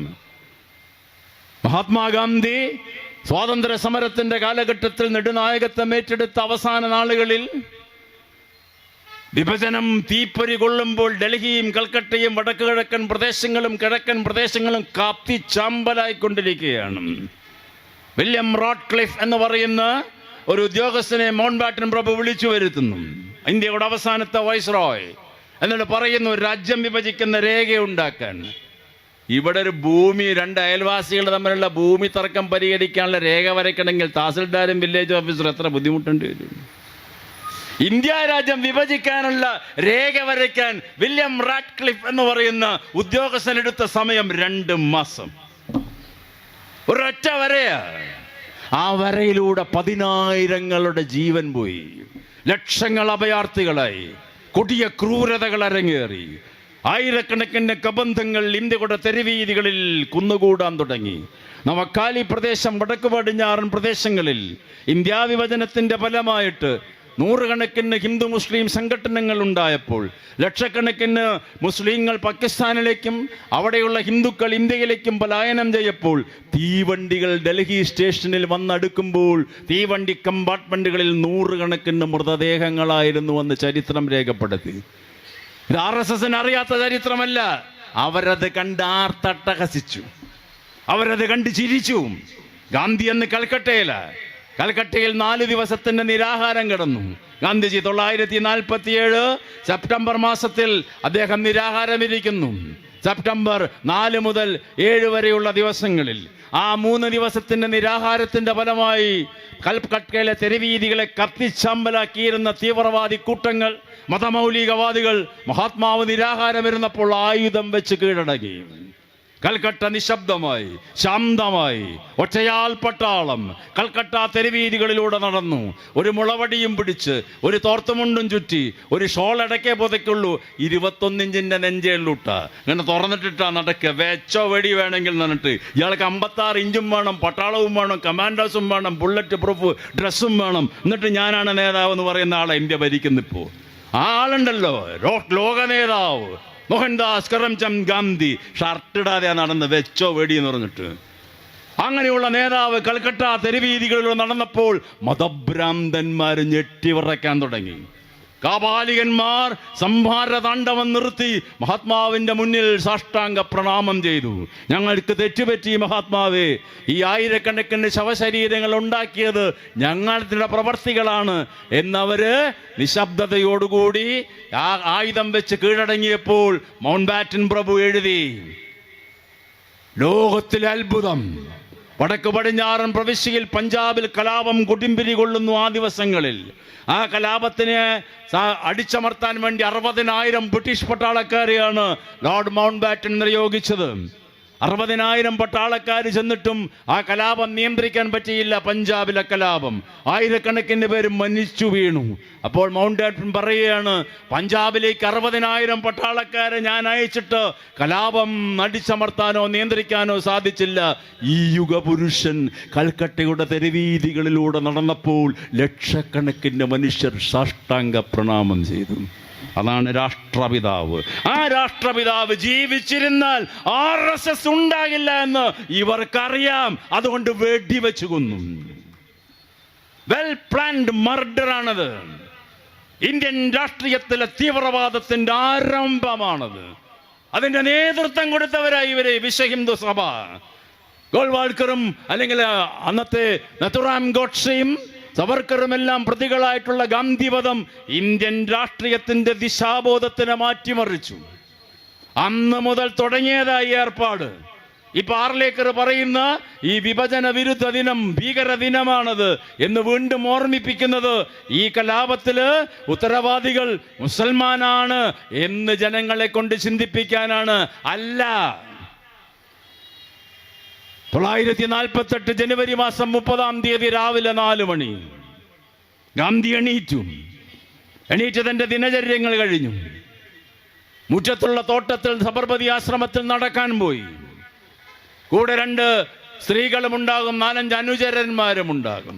സുശീല നയ്യാർ, മനു തുടങ്ങിയിട്ടുള്ള അനുചരന്മാരും ഗാന്ധിജിയോടൊപ്പം സന്ദർശിക്കുന്ന പേരലാൽ എന്ന് പറയുന്ന സെക്രട്ടറിയും ഗാന്ധിജിയുടെ ഒപ്പം ഉണ്ടാകുന്ന ബ്രിജ് കൃഷ്ണ എന്ന് പറയുന്ന ഗാന്ധിജിയുടെ സന്തത സഹചാരിയും എല്ലാം നടന്നു പോകുമ്പോൾ അവരെല്ലാവരും ഈ നടന്ന് പോകുമ്പോൾ ഗാന്ധിജിയോട് ഈ മനുവും ബ്രിജകൃഷ്ണയും പറഞ്ഞു, മരുന്ന് കഴിക്കാൻ നേരമായി. ആ മരുന്ന് കഴിക്കാൻ ഗാന്ധിജി അത് കേൾക്കാതെ മുന്നോട്ട് പോകുന്നു. കുറച്ചുകൂടി കഴിഞ്ഞു, സമയം 7:30 മണി. ഗാന്ധിജി ആശ്രമത്തിലേക്ക് തിരിച്ചെത്തി. ആശ്രമത്തിൽ തിരിച്ചെത്തിയിട്ട് 8 മണിയാകുമ്പോഴേക്കും സന്ദർശകർ കാണാൻ വന്നു. പാകിസ്ഥാനിൽ നിന്നുള്ള പത്രപ്രവർത്തകർ വന്നു, ബിർളയുടെ പ്രതിനിധികൾ വന്നു. അങ്ങനെ പലരും വന്നുകൊണ്ട് ഗാന്ധിജി സമയം പോയതറിഞ്ഞില്ല. അപ്പോഴാണ് മനു ഗുളികകളുമായിട്ട് എത്തുന്നത്. മഹാത്മാവേ, സമയം വൈകിയിരിക്കുന്നു, ഈ മരുന്ന് കഴിക്കൂ. അപ്പൊ ഗാന്ധിജി പറഞ്ഞു, എൻ്റെ ഗുളിക തരേണ്ട സമയം നോക്കേണ്ടത് നിങ്ങളല്ലേ, എന്തുകൊണ്ട് സമയം തെറ്റിച്ചു എന്ന് പറഞ്ഞ് ഗാന്ധിജി പ്രാർത്ഥനായോഗത്തിലേക്ക് നടന്നു നീങ്ങുകയാണ്. ഗാന്ധിജിയുടെ നടത്തം ഓർമ്മയല്ലേ? അത്ര സ്പീഡിലാണ്. ആര് നടക്കുന്നത്? 78 വയസ്സ് തികയാൻ പോകുന്ന വൃദ്ധൻ. ആ വൃദ്ധനാണ് നവക്കാലിയുടെ തെരുവീതികളിൽ, കൽക്കട്ട തെരുവീതികളെ ശാന്തസ്വരമുണർത്തിക്കൊണ്ട്, ശാന്തി മന്ത്രം ഉരുവിട്ടുകൊണ്ട് 77 വയസ്സുള്ള വൃദ്ധനാണ് മുളവടിയും പിടിച്ചുകൊണ്ട് നടന്നത്. അല്ലാണ്ട് ഈ ചെറുപ്പക്കാരുടെ സംഘടനയായ YFOD YFIക്കാരനോ യൂത്ത് കോൺഗ്രസ്സുകാരനോ അല്ല. ഇന്ത്യ കണ്ട ഏറ്റവും വലിയ ചെറുപ്പക്കാരന്റെ പേരാണ് 77 വയസ്സുള്ള വൃദ്ധനായ മോഹൻദാസ് ഗാന്ധി. അതാണ് ചെറുപ്പം, അതാണ് യുവത്വം. ഇപ്പോഴത്തെ കുട്ടികൾക്ക് തലവേദന അടുത്തു കൂടെ പോയാൽ പിന്നെ സ്കൂളിൽ പോവില്ല. എല്ലാറ്റിനും എക്സ്ക്യൂസസ് ഇന്നത്തെ യുവത്വത്തിന്. നല്ല യുവത്വം ഉണ്ടില്ല എന്ന് ഞാൻ പറയുന്നില്ല. സുഖസൗകര്യങ്ങളുടെ പിന്നാലെ ഇന്ന് എല്ലാവരുടെയും പോക്ക്, ആഡംബരതയുടെ പിന്നാലെ. ലക്ഷ്യബോധമില്ലാത്ത യുവത വളർന്നു വരുന്നു. ഗാന്ധി പഠിപ്പിച്ചത് ലക്ഷ്യബോധമുള്ളവന്. അങ്ങനെ പ്രാർത്ഥനാവേദിയിലേക്ക് കയറാൻ പോകുമ്പോൾ ഓസ്ട്രേലിയയിൽ നിന്നുള്ള പത്രപ്രവർത്തകൻ ജീൻ ആൻഡ്രീസ് വന്ന് ഫോട്ടോ എടുക്കും. അത് കഴിഞ്ഞ് ഗാന്ധിജി പറയുന്നു. അപ്പോൾ മനു പറയുന്നു, ഗാന്ധിജിയുടെ സഹചാരി പറയുന്നു, സൗത്ത് ആഫ്രിക്കയിൽ നിന്ന് ഖുർഷിദ് അലം ഖാനും ഭാര്യയും വന്നിട്ടുണ്ട്, അങ്ങയോടൊപ്പം താമസിച്ചവരാണ്. ആ പ്രാർത്ഥനായോഗം കഴിഞ്ഞിട്ട് അവരെ കാണാം, ഞാൻ ജീവിച്ചിരിക്കുന്നുണ്ടെങ്കിൽ എന്നാണ് മഹാത്മാവ് അവസാനം പറഞ്ഞ വാചകം. അവരെ ഞാൻ കാണാം, ഞാൻ ജീവിച്ചിരിക്കുന്നുണ്ടെങ്കിൽ. മഹാത്മാവ് മരണം മുൻകൂട്ടി കണ്ടു. ദീർഘദർശിത്വം, ജ്ഞാന തപസ്വിയായിരുന്നു മോഹൻദാസ് ഗാന്ധി. അങ്ങനെ പ്രാർത്ഥനാവേദിയിൽ കയറുമ്പോൾ കുറെ ആൾക്കാർ നമസ്കരിക്കുന്നു. ഒരു മനുഷ്യൻ വന്ന് കുമ്പിടുന്നു. മനു അദ്ദേഹത്തിന് തട്ടിമാറ്റി ബ്രിജ് കൃഷ്ണയും കൂടിയിട്ട് മാറി നിൽക്കൂ, മഹാത്മാവിന് ഈ പ്രാർത്ഥനാ പീഠത്തിലേക്ക് കയറണമെന്ന് പറഞ്ഞപ്പോൾ ഈ വന്ന തൊഴുകോയോട് നിന്ന ആള് മനുവിനെ തള്ളിയിട്ടു. അയാളുടെ കയ്യിൽ തിരികെയിരുന്ന റിവോൾവർ എടുത്ത് 3 വെടിയുണ്ട പൊട്ടി. ഗാന്ധി ഹേ റാം എന്ന് പറഞ്ഞുകൊണ്ട് മരിച്ചു. ഹേ റാം വിളി മുഴങ്ങിയിട്ടുള്ള ഇന്ത്യയുടെ മണ്ണിലാണ് RSSകാരൻ ഇന്ന് ജയ് ശ്രീറാം വിളിപ്പിക്കുന്നത്. അപകടകരമാണ് ആ മുദ്രാവാക്യം. ശ്രീരാമൻ പറഞ്ഞിട്ടുണ്ടോ ജയ് ശ്രീറാം വിളിക്കാൻ? സീത പോലും വിളിച്ചിട്ടില്ല ജയ് ശ്രീറാം. പിന്നെ എന്തിനാ ഇന്ത്യക്കാരൻ വിളിക്കുന്നത്? വാത്മീകിയുടെ സീത ശ്രീരാമന് ജയ് ശ്രീറാം വിളിച്ചിട്ടില്ല വാത്മീകി രാമായണത്തിൽ. ഇവർക്ക് എവിടെ നിന്ന് കിട്ടിയത്? മഹാത്മാവ് ഹേ റാം എന്നാ വിളിച്ചത്. ഇവര് ജയ് ശ്രീറാം വിളിച്ചിട്ടെങ്കിൽ മുസ്ലിങ്ങളെ അടിക്കുന്നു, ദളിതരെ അടിക്കുന്നു, ന്യൂനപക്ഷങ്ങളെ അടിക്കുന്നു. കേരളത്തിലൊഴികെ എല്ലാ സംസ്ഥാനത്തിലും ഇത് തന്നെയാണ് സ്ഥിതി. പക്ഷെ ഇന്ത്യ പ്രതികരിക്കുന്നുണ്ടോ? ഇല്ലല്ലോ, മിണ്ടില്ല ഇന്ത്യ. പേടിയാണ്, ഭയമാണ്. ഫാസിസം എപ്പോഴും ലോകം ഭരിക്കുക ഭയം വാരി വിതറിക്കൊണ്ട. ഹിറ്റ്ലർ അതാ ചെയ്തത്, മുസോളിനി അതാ ചെയ്തത്. അവര് ഭയം വാരി വിതറും. ഭയത്തിലൂടെ ജനങ്ങളുടെ മനസ്സിനെ സ്വാധീനിക്കും. ഒരക്ഷരം പ്രതികരിക്കില്ല ജനം, ചോദ്യം ചോദിക്കില്ല, അനീതി കണ്ടാൽ മിണ്ടില്ല, അസഹിഷ്ണുത കണ്ടാൽ മിണ്ടില്ല, ആൾക്കൂട്ട കൊലപാതകങ്ങൾ കണ്ടാൽ മിണ്ടില്ല, മാംസം കഴിച്ചാൽ കൊല്ലുമ്പോൾ മിണ്ടില്ല. ഗൗരി ലങ്കേഷിനെ കൊന്നപ്പോൾ, കൽബുർഗിയെ കൊന്നപ്പോൾ, ഗോവിന്ദ് ബൻസാരിയെ കൊന്നപ്പോൾ, സ്റ്റാൻ സ്വാമിയെ ജയിലിലിട്ടടച്ചപ്പോൾ, കൊന്നപ്പോൾ മിണ്ടിയില്ല ഇന്ത്യൻ ജനത. അന്ന് പ്രതികരിച്ചത് ഇവിടുത്തെ കമ്മ്യൂണിസ്റ്റ് പ്രസ്ഥാനങ്ങളാണ്. പക്ഷെ നമ്മുടെ വളരെ ചെറിയ കക്ഷികളാണ് ഇന്ത്യയിൽ കമ്മ്യൂണിസ്റ്റ് പ്രസ്ഥാനം. ഇന്ത്യയിലെ ഈ ഗുരുവായൂരിലടക്കമുള്ള ഏതെങ്കിലും ജനത ഒന്നും മിണ്ടിയോ? മണിപ്പൂരിൽ ഇപ്പോൾ ഇവിടെ സൂചിപ്പിച്ചല്ലോ, 2 കൊല്ലമായി കലാപം നടക്കുന്നു. ഇപ്പോഴും അത് കെട്ടടങ്ങിയിട്ടില്ല. 1200 പേര് മരിച്ചു കഴിഞ്ഞു. അവിടുത്തെ ന്യൂനപക്ഷ വിഭാഗമായ കുക്കി ജനതയുടെ പ്രവേശം മുഴുവൻ തുടച്ചു നീക്കപ്പെട്ടു കഴിഞ്ഞു. ആ ഗോത്രവർഗ വിഭാഗത്തിന്റെ പല ആൾക്കാരെയും കാണാനില്ല. ഏത് ഗവൺമെന്റ് അന്വേഷിക്കുന്നു? ഇന്ത്യയിലെ ഹ്യൂമൻ ലോകത്തിലെ തന്നെ ഹ്യൂമൻ വാച്ച് ഓർഗനൈസേഷന്റെ ഇവിടുത്തെ പോഷക സംഘടനകൾ പുറത്തുവിട്ട റിപ്പോർട്ടിൽ പറയുന്നു പലരെയും അവിടെ കാണുന്നില്ല. ടെലഗ്രാഫ് എന്നുള്ള പത്രം എഴുതി, വയർ എന്ന് പറയുന്ന ഓൺലൈൻ ഏജൻസി അതിനെക്കുറിച്ച് വിശദമായിട്ട് പറഞ്ഞു. BJP മുഖ്യമന്ത്രി ഇതൊക്കെ കണ്ടുകൊണ്ട് അധികാരത്തിൽ തൂങ്ങിയിരുന്ന് 7 മാസം മുമ്പേ അല്ലേ രാജിവെച്ചുള്ളൂ. ഇപ്പൊ പട്ടാള ഭരണം. ഇന്ത്യക്കാരൻ മിണ്ടിയോ? 1200 പേര് അവിടെ മരിച്ചു വീണിട്ട്. എന്തായിരുന്നു നമ്മുടെ പണി? മിണ്ടണമെങ്കിൽ ധൈര്യം വേണം. ധൈര്യം വേണമെങ്കിൽ ആശയ ദൃഢത വേണം, ആത്മവിശ്വാസം വേണം. അതാ ഞാൻ നേരത്തെ പറഞ്ഞത്, 90% ഇന്ത്യക്കാരൊന്നും വായിക്കില്ല. ഉപരിപ്ലവമായ ചിന്തകളാണ് ഇന്ത്യൻ ജനത. ഗാന്ധി ജനിച്ച നാട്ടിൽ, ശ്രീനാരായണ ഗുരുദേവനും വിവേകാനന്ദനും ജനിച്ച നാട്ടിൽ ഇന്ന് ഗൗരവമേറിയ ചിന്തയില്ല, സീരിയസ് തോട്ട്സ് ഇല്ല, ഒക്കെ ഉപരിപ്ലവമായ ചിന്തകൾ, സംവാദങ്ങളില്ല, സംഭാഷണങ്ങളില്ല. അങ്ങനെയുള്ളതാകുമ്പോൾ ജീർണിച്ച ചിന്തകളുടെ ഏറ്റവും വലിയ ആധിപത്യം സമൂഹത്തിൽ ഉണ്ടാകുമ്പോൾ ജനാധിപത്യം തകരും, ഫാസിസം വിജയിക്കും. അതാണ് മോഡി ചെയ്തു.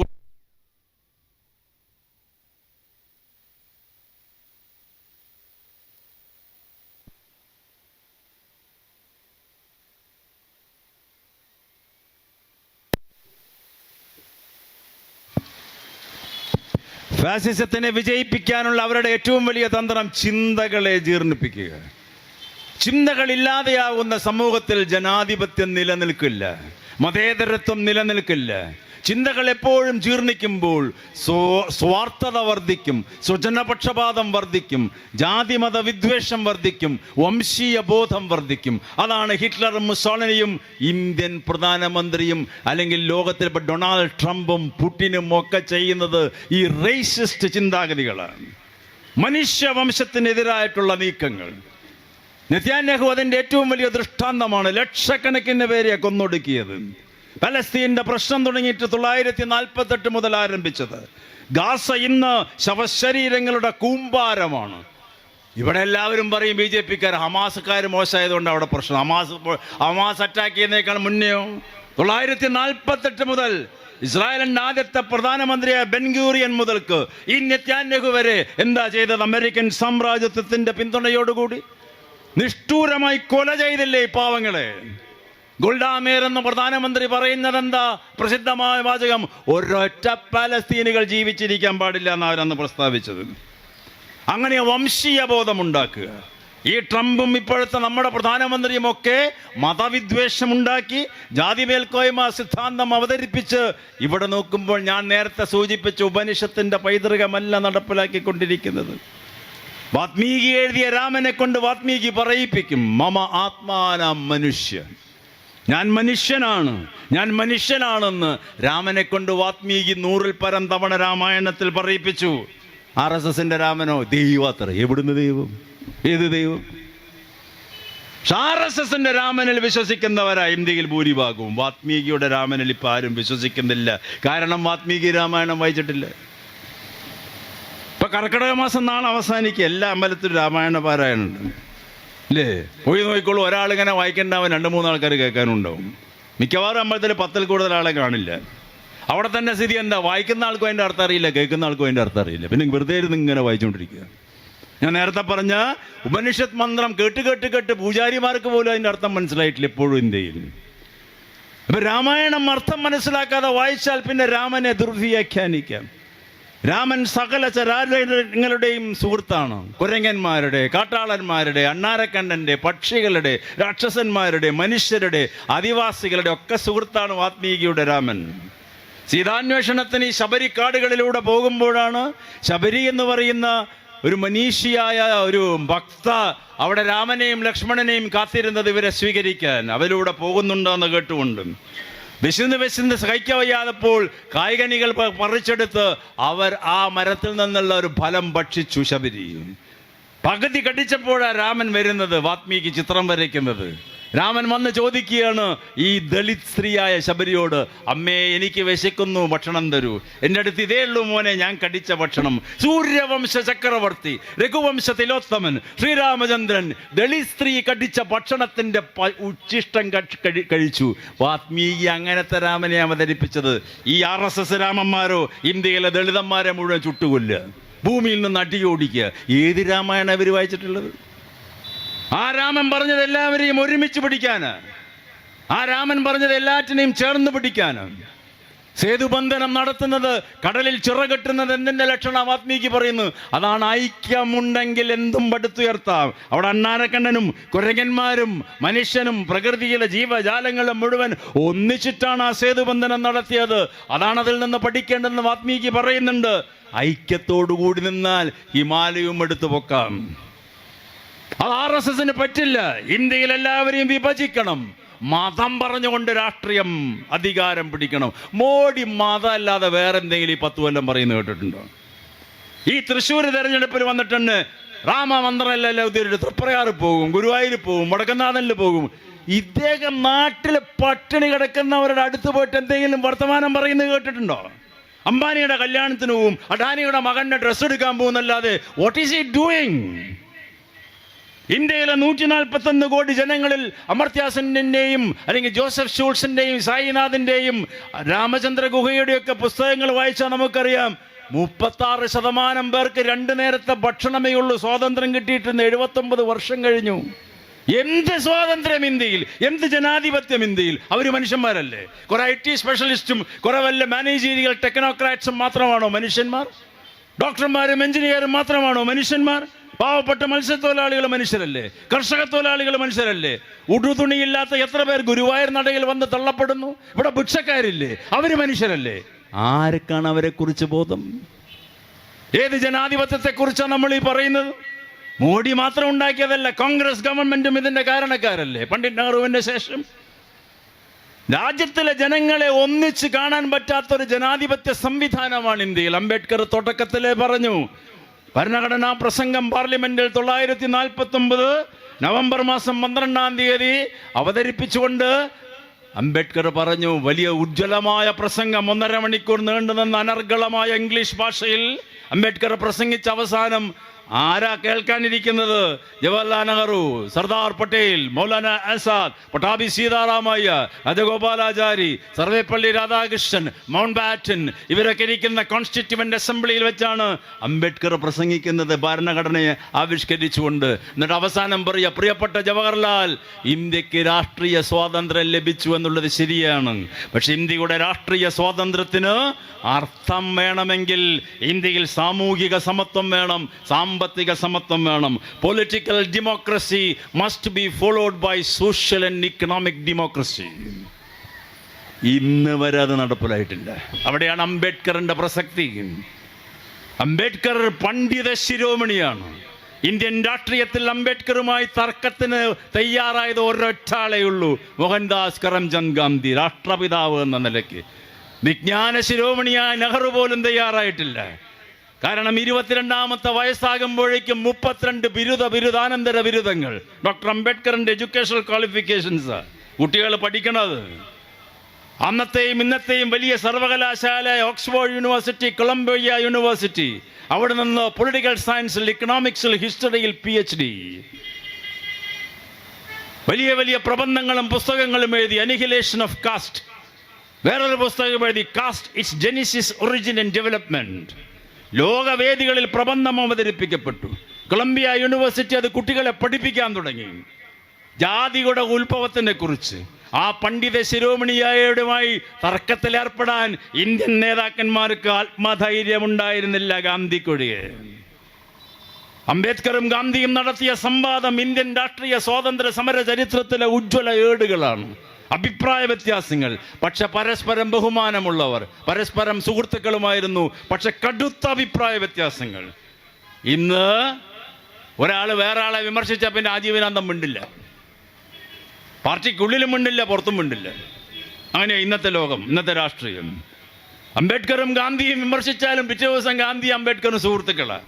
ബാപ്പുജി എന്നെ വിളിക്കുള്ളൂ അംബേദ്കർ, മിസ്റ്റർ അംബേദ്കർ എന്ന ഗാന്ധി വിളിക്കുക അംബേദ്കറിനെ. അങ്ങനെ അംബേദ്കർ ഈ കാസ്റ്റ്, ഒറിജിൻ, ഡെവലപ്മെന്റ്, ജെനിസിസ് എന്നുള്ള പ്രബന്ധം എഴുതി. അനിഹിലേഷൻ ഓഫ് കാസ്റ്റ് വേറെ എഴുതി. ഒരു വലിയ മഹാരാഷ്ട്രയിലെ സംഘടന പ്രബന്ധം അവതരിപ്പിക്കാൻ വിളിച്ചു അംബേദ്കറിന്. അംബേദ്കർ പ്രബന്ധം അവതരിക്കാൻ പോയപ്പോൾ അവർ പറഞ്ഞു, ആദ്യം ഞങ്ങൾ വായിച്ചു നോക്കട്ടെ എന്നിട്ട് അവതരിപ്പിച്ചാൽ മതി പറഞ്ഞു. അതിന് വേറെ ആളെ നോക്കാൻ പറഞ്ഞു അംബേദ്കർ. തിരിച്ചു വന്നു.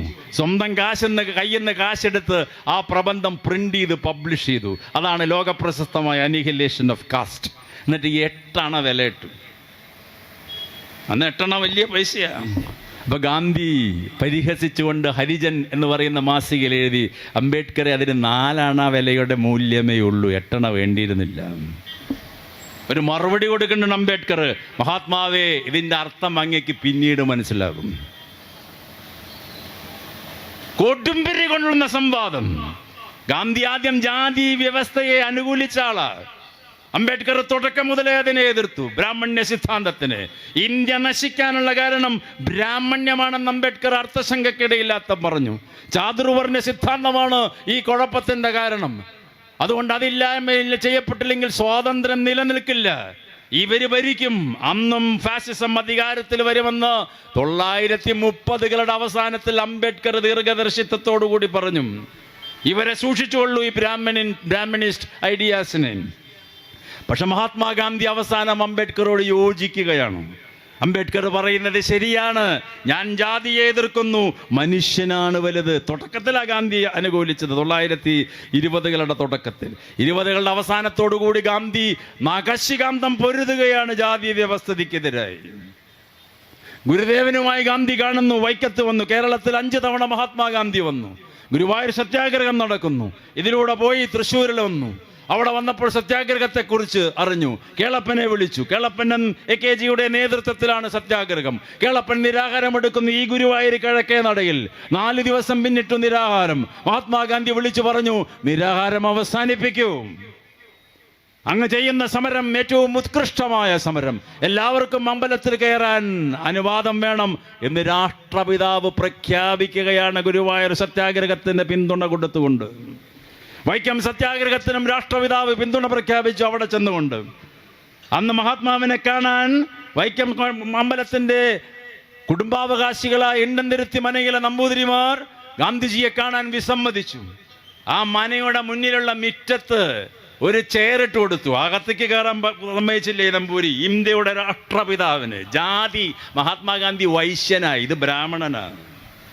രാഷ്ട്രപിതാവ് മിറ്റത്തിരുന്ന് സംസാരിച്ചു, വഴി കൊടുത്തുകൊള്ളണമെന്ന് പറഞ്ഞു. അങ്ങനെ 12 കൊല്ലം കഴിഞ്ഞപ്പോൾ കേരളത്തിലെ എല്ലാ അമ്പലങ്ങളിലും എല്ലാവർക്കും പ്രവേശനാനുമതി കിട്ടി. 1920കളിൽ ഗുരുവായൂരപ്പനെ കാണാൻ ബ്രാഹ്മണനും ക്ഷത്രിയനും മാത്രമേ വന്നുള്ളൂ. ഇപ്പം എല്ലാവരും വന്നു. ഇപ്പം എന്തൊരു തേജസ്സല്ലേ! അന്നത്തെ തേജസ്സിനേക്കാൾ 10,000 ഇരട്ടി തേജസ് ഇപ്പല്ലേ. ഗുരുവായൂരപ്പൻ പറഞ്ഞിട്ടുണ്ടോ എന്നെ ആരും കാണാൻ വരണ്ട? എവിടെയെങ്കിലും എഴുതി വെച്ചിട്ടുണ്ടോ ഗുരുവായൂരപ്പൻ? കൃഷ്ണൻ പറഞ്ഞിട്ടുണ്ടോ? ഏതെങ്കിലും അവതാരം പറഞ്ഞിട്ടുണ്ടോ? ഇതൊക്കെ ഇവരുണ്ടാക്കുന്ന ആചാരങ്ങളും വിശ്വാസങ്ങളുമല്ലേ. അന്ധവിശ്വാസ ജടിലമായ സിദ്ധാന്തങ്ങൾ പ്രചരിപ്പിച്ചുകൊണ്ടാണ് RSS അല്ലെങ്കിൽ ഫാസിസ്റ്റ് സംഘടനകൾ ലോകത്തിൽ അധികാരം പിടിച്ചെടുക്കുക. ഹിറ്റ്ലർ അങ്ങനെയാ ജർമ്മനിയിൽ അധികാരം പിടിച്ചെടുത്തത്. ഗീബൽസിനോട് പറഞ്ഞു, ഞാൻ പറഞ്ഞത് മാത്രം പ്രചരിപ്പിക്കുക.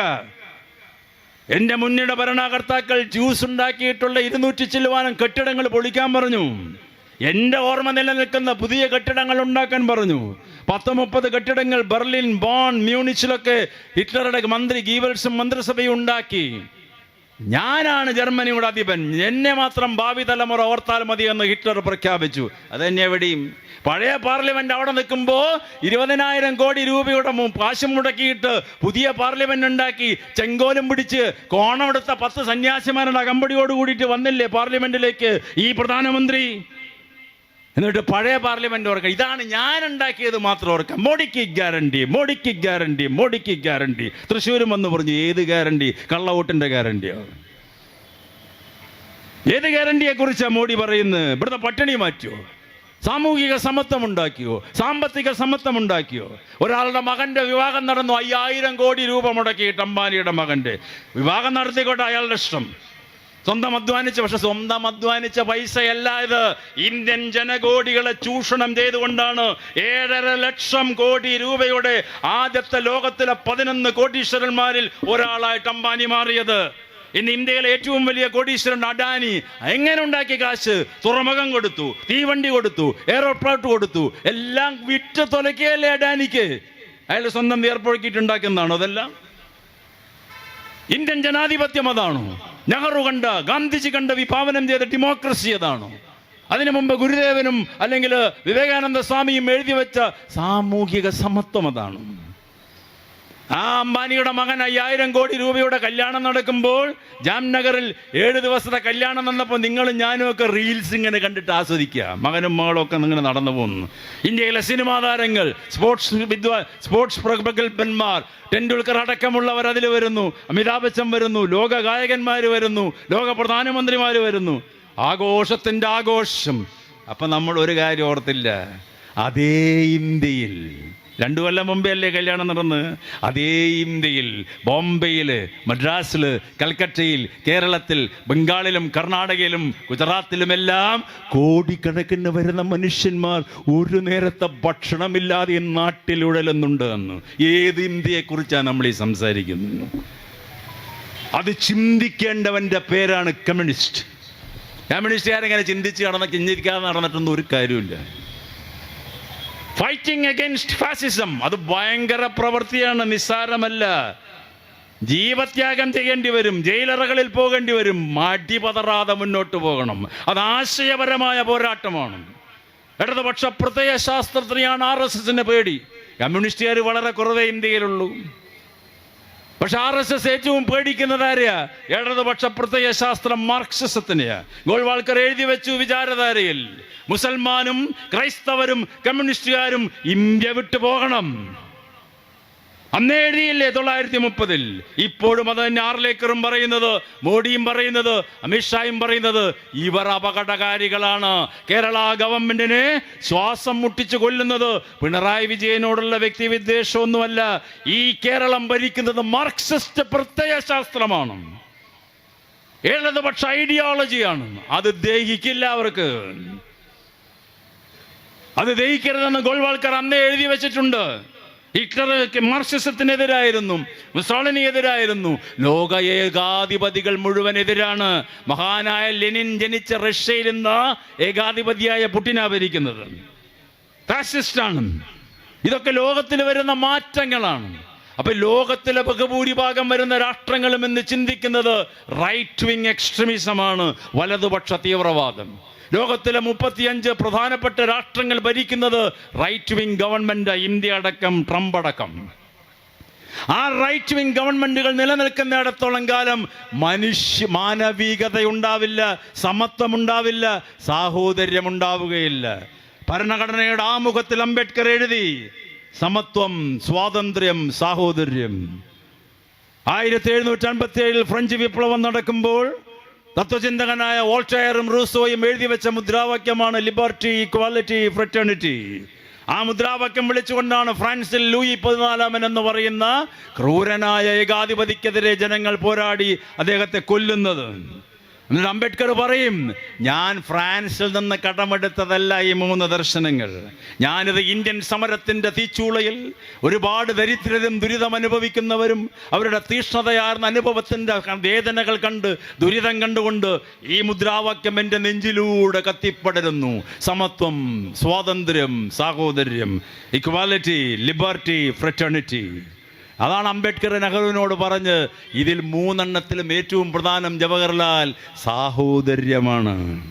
സാഹോദര്യമില്ലെങ്കിൽ സമത്വവുമില്ല, സ്വാതന്ത്ര്യവുമില്ല. ഇന്ത്യയിലില്ലാത്ത സാധനം ഈ സാധന സാഹോദര്യം.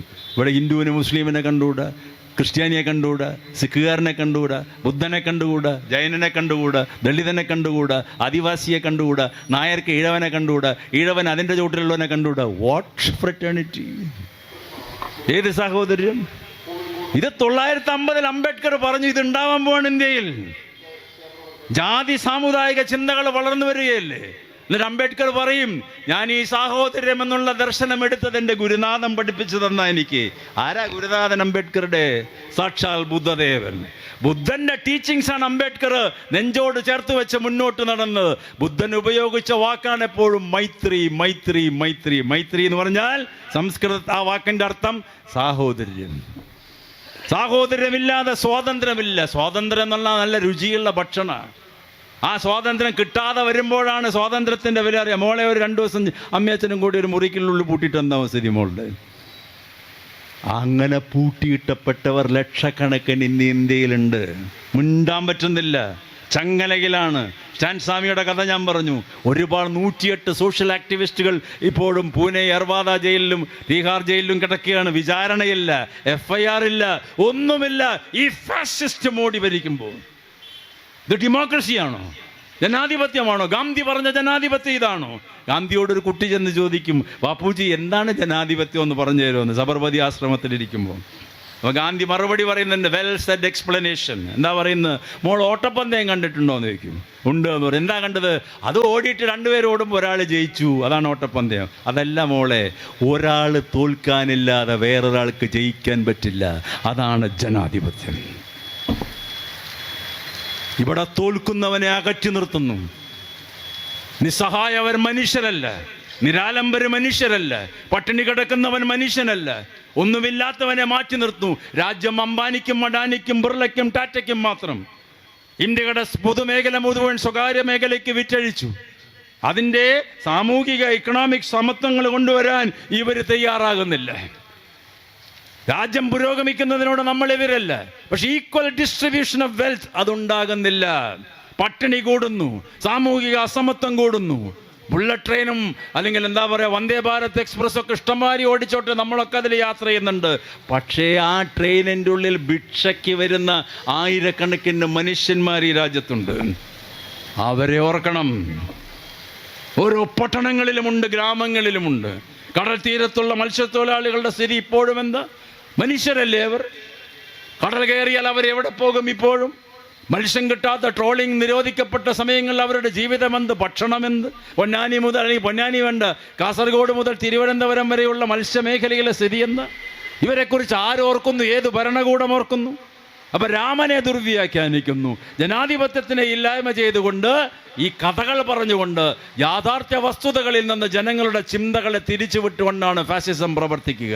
രാജ്യത്തിലെ യഥാർത്ഥ പ്രശ്നങ്ങൾ ജനങ്ങളെ കൊണ്ട് അവർ ഓർമ്മിപ്പിക്കുകയില്ല. അതിന് പകരം രാമകഥ പാടും, കൃഷ്ണകഥ പാടും, അല്ലെങ്കിൽ ഐതിഹ്യങ്ങൾ പാടും. ഈ RSSന്റെ തലവന്മാർ മുഴുവൻ ഒരു പ്രത്യേക ബ്രാഹ്മണ മത വിഭാഗത്തിൽ നിന്ന് വന്നവരാ, ചിത്പവൻ ബ്രാഹ്മണന്മാർ. മറ്റു ബ്രാഹ്മണന്മാരിൽ നിന്ന് ശ്രേഷ്ഠരാണ് ഈ ചിത്പവൻ ബ്രാഹ്മണന്മാർ. എങ്ങനെയാ ചിത്പവൻ ബ്രാഹ്മണന്മാർ? അതും ഐതിഹ്യം അവരുണ്ടാക്കിയതാ. ഡോക്യുമെന്റ്സ് ഓഫ് കൊങ്കണസ്താര ബ്രാഹ്മിൻസ് എന്നൊരു ഡോക്യുമെന്റ് ഉണ്ട് RSSന്റെ. അതിലവർ പറയുന്നുണ്ട്, മംഗലാപുരം കടൽ തീരത്ത് പരശുരാമൻ ധ്യാനത്തിലിരിക്കുന്ന സമയത്ത് ഇടയ്ക്ക് കണ്ണു തുറന്ന് നോക്കുമ്പോൾ കുറച്ച് ശവശരീരങ്ങൾ വന്നടിഞ്ഞു. ആ ശവശരീരങ്ങളെ എടുത്ത് പരശുരാമൻ ചിത കൂട്ടിയിട്ട് അവരെ സംസ്കരിച്ചു. ചിത് മനസ്സ്, പവൻ അഗ്നി കൊണ്ട് ശുദ്ധീകരിച്ചവർ, അവരെ ജീവിപ്പിച്ചു പരശുരാമൻ. മനസ്സ് ശുദ്ധീകരിക്കപ്പെട്ടവർ ചിത്പവന്മാരായി. അങ്ങനെ ശുദ്ധീകരിക്കപ്പെട്ട ജനതയെ പരശുരാമൻ ചിത്പവൻ എന്ന് വിളിച്ചു.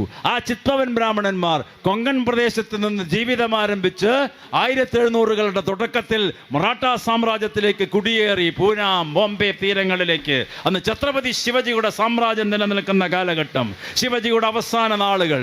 അവരവിടെ എത്തുമ്പോഴേക്കും ശിവജി മരിക്കുകയും മകനായിട്ടുള്ള സംഭാജി റാവു അധികാരമേറ്റെടുത്തപ്പോൾ ഇവിടെ നിന്ന് പോയ ചിത്പവൻ ബ്രാഹ്മണന്മാരുടെ നേതാവായ വിശ്വനാഥ് ഭട്ട് സംഭാജി റാവുവിൻ്റെ ആദ്യത്തെ പ്രധാനമന്ത്രിയാകുന്നു. ആ പ്രധാനമന്ത്രി സ്ഥാനത്തിൻ്റെ പേരാണ് പേഷവാസ്. അങ്ങനെ 100 കൊല്ലം ഈ മറാഠ സാമ്രാജ്യം ഭരിച്ചത് പേഷവാസ. അധികാരത്തിന് അധികാരം, സമ്പത്തിന് സമ്പത്ത്, എല്ലാവിധ സുഖലോലുപതയും അതിൻ്റെ പ്രതീകമായി മറാഠ സാമ്രാജ്യത്തിലെ കയറിപ്പറ്റിയിട്ടുള്ള ഈ ചിത്പവൻ ബ്രിട്ടീഷ് വരവോടുകൂടി മറാഠ സാമ്രാജ്യം തകരുകയും പേഷവാസിൻ്റെ അധികാരം പോയപ്പോൾ അതിൻ്റെ പകയാണ് ഇപ്പോഴും ഇവർക്ക് ഈ നഷ്ടപ്പെട്ട സമ്പത്തും അധികാരവും പിടിച്ചെടുക്കാൻ. ആ ചിത്പവൻ ബ്രാഹ്മണന്മാരുടെ ആ കുലത്തിൽ ജനിച്ച ആളുടെ പേരാണ് ഡോക്ടർ ഹെഗ്ഡേവാർ. രണ്ടാമത്തെ ആള് ഗുരുജി ഗോൾവാൾക്കർ, ഇപ്പോഴത്തെ ആള് മോഹൻ ഭാഗവത്, ഒക്കെ ചിത്പവൻ ബ്രാഹ്മണന്മാരാണ്. അവരുടെ ഹിസ്റ്ററിയിൽ പറയുന്നുണ്ട്, ഞങ്ങൾ കേമന്മാർ, ഞങ്ങൾ ശ്രേഷ്ഠന്മാർ, ഞങ്ങൾ പറയുന്നതനുസരിച്ച് കൊള്ളണം. അതിനെയാണ് ചാതുർവർണ്ണ്യം എന്ന് പറയുക.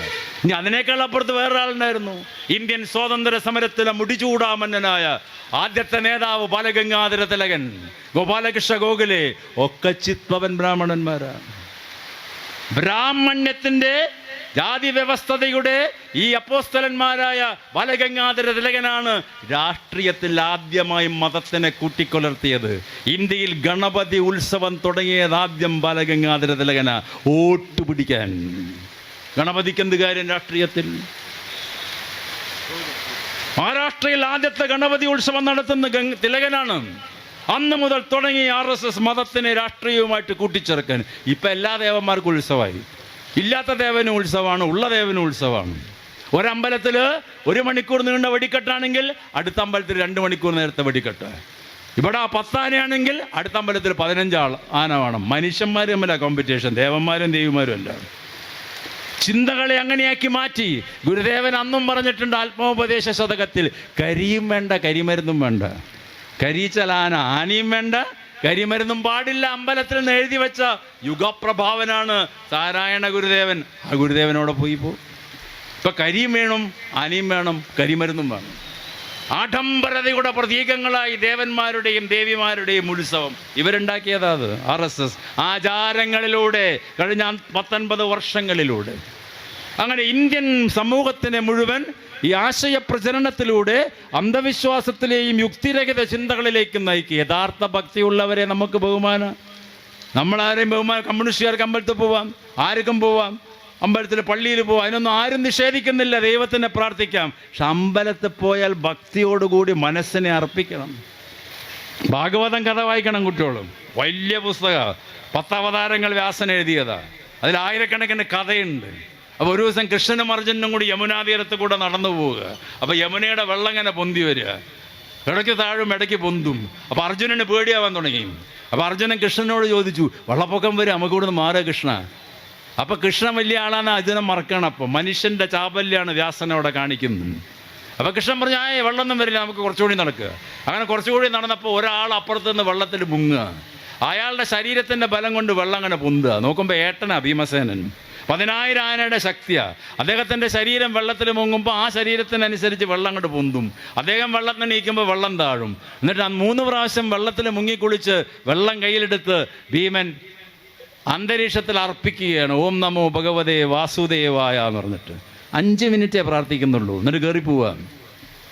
അപ്പം അർജുനൻ പറയാ, ഇതെന്ത് ഏട്ടൻ അങ്ങേ 5 മിനിറ്റാണ് പ്രാർത്ഥിച്ചത്? കള്ളത്തര ഭക്തിയാണ്, അതൊന്നും ഭക്തിയല്ല. അപ്പം വ്യാസൻ കൃഷ്ണനെ കൊണ്ടൊരു മറുപടി അയക്കുന്നുണ്ട്. പറയിക്കുന്നത് RSSകാരൊന്ന് വായിക്കണം. ഇവിടെ നാമജപ ഘോഷയാത്ര തെരുവീതികളിൽ ഇറങ്ങിയില്ലേ കേരളത്തിൽ? അവരൊക്കെ ഒന്ന് ഓർക്കണം ആ കഥകൾ. അങ്ങനത്തെ ഒരുപാട് കഥയുണ്ട്.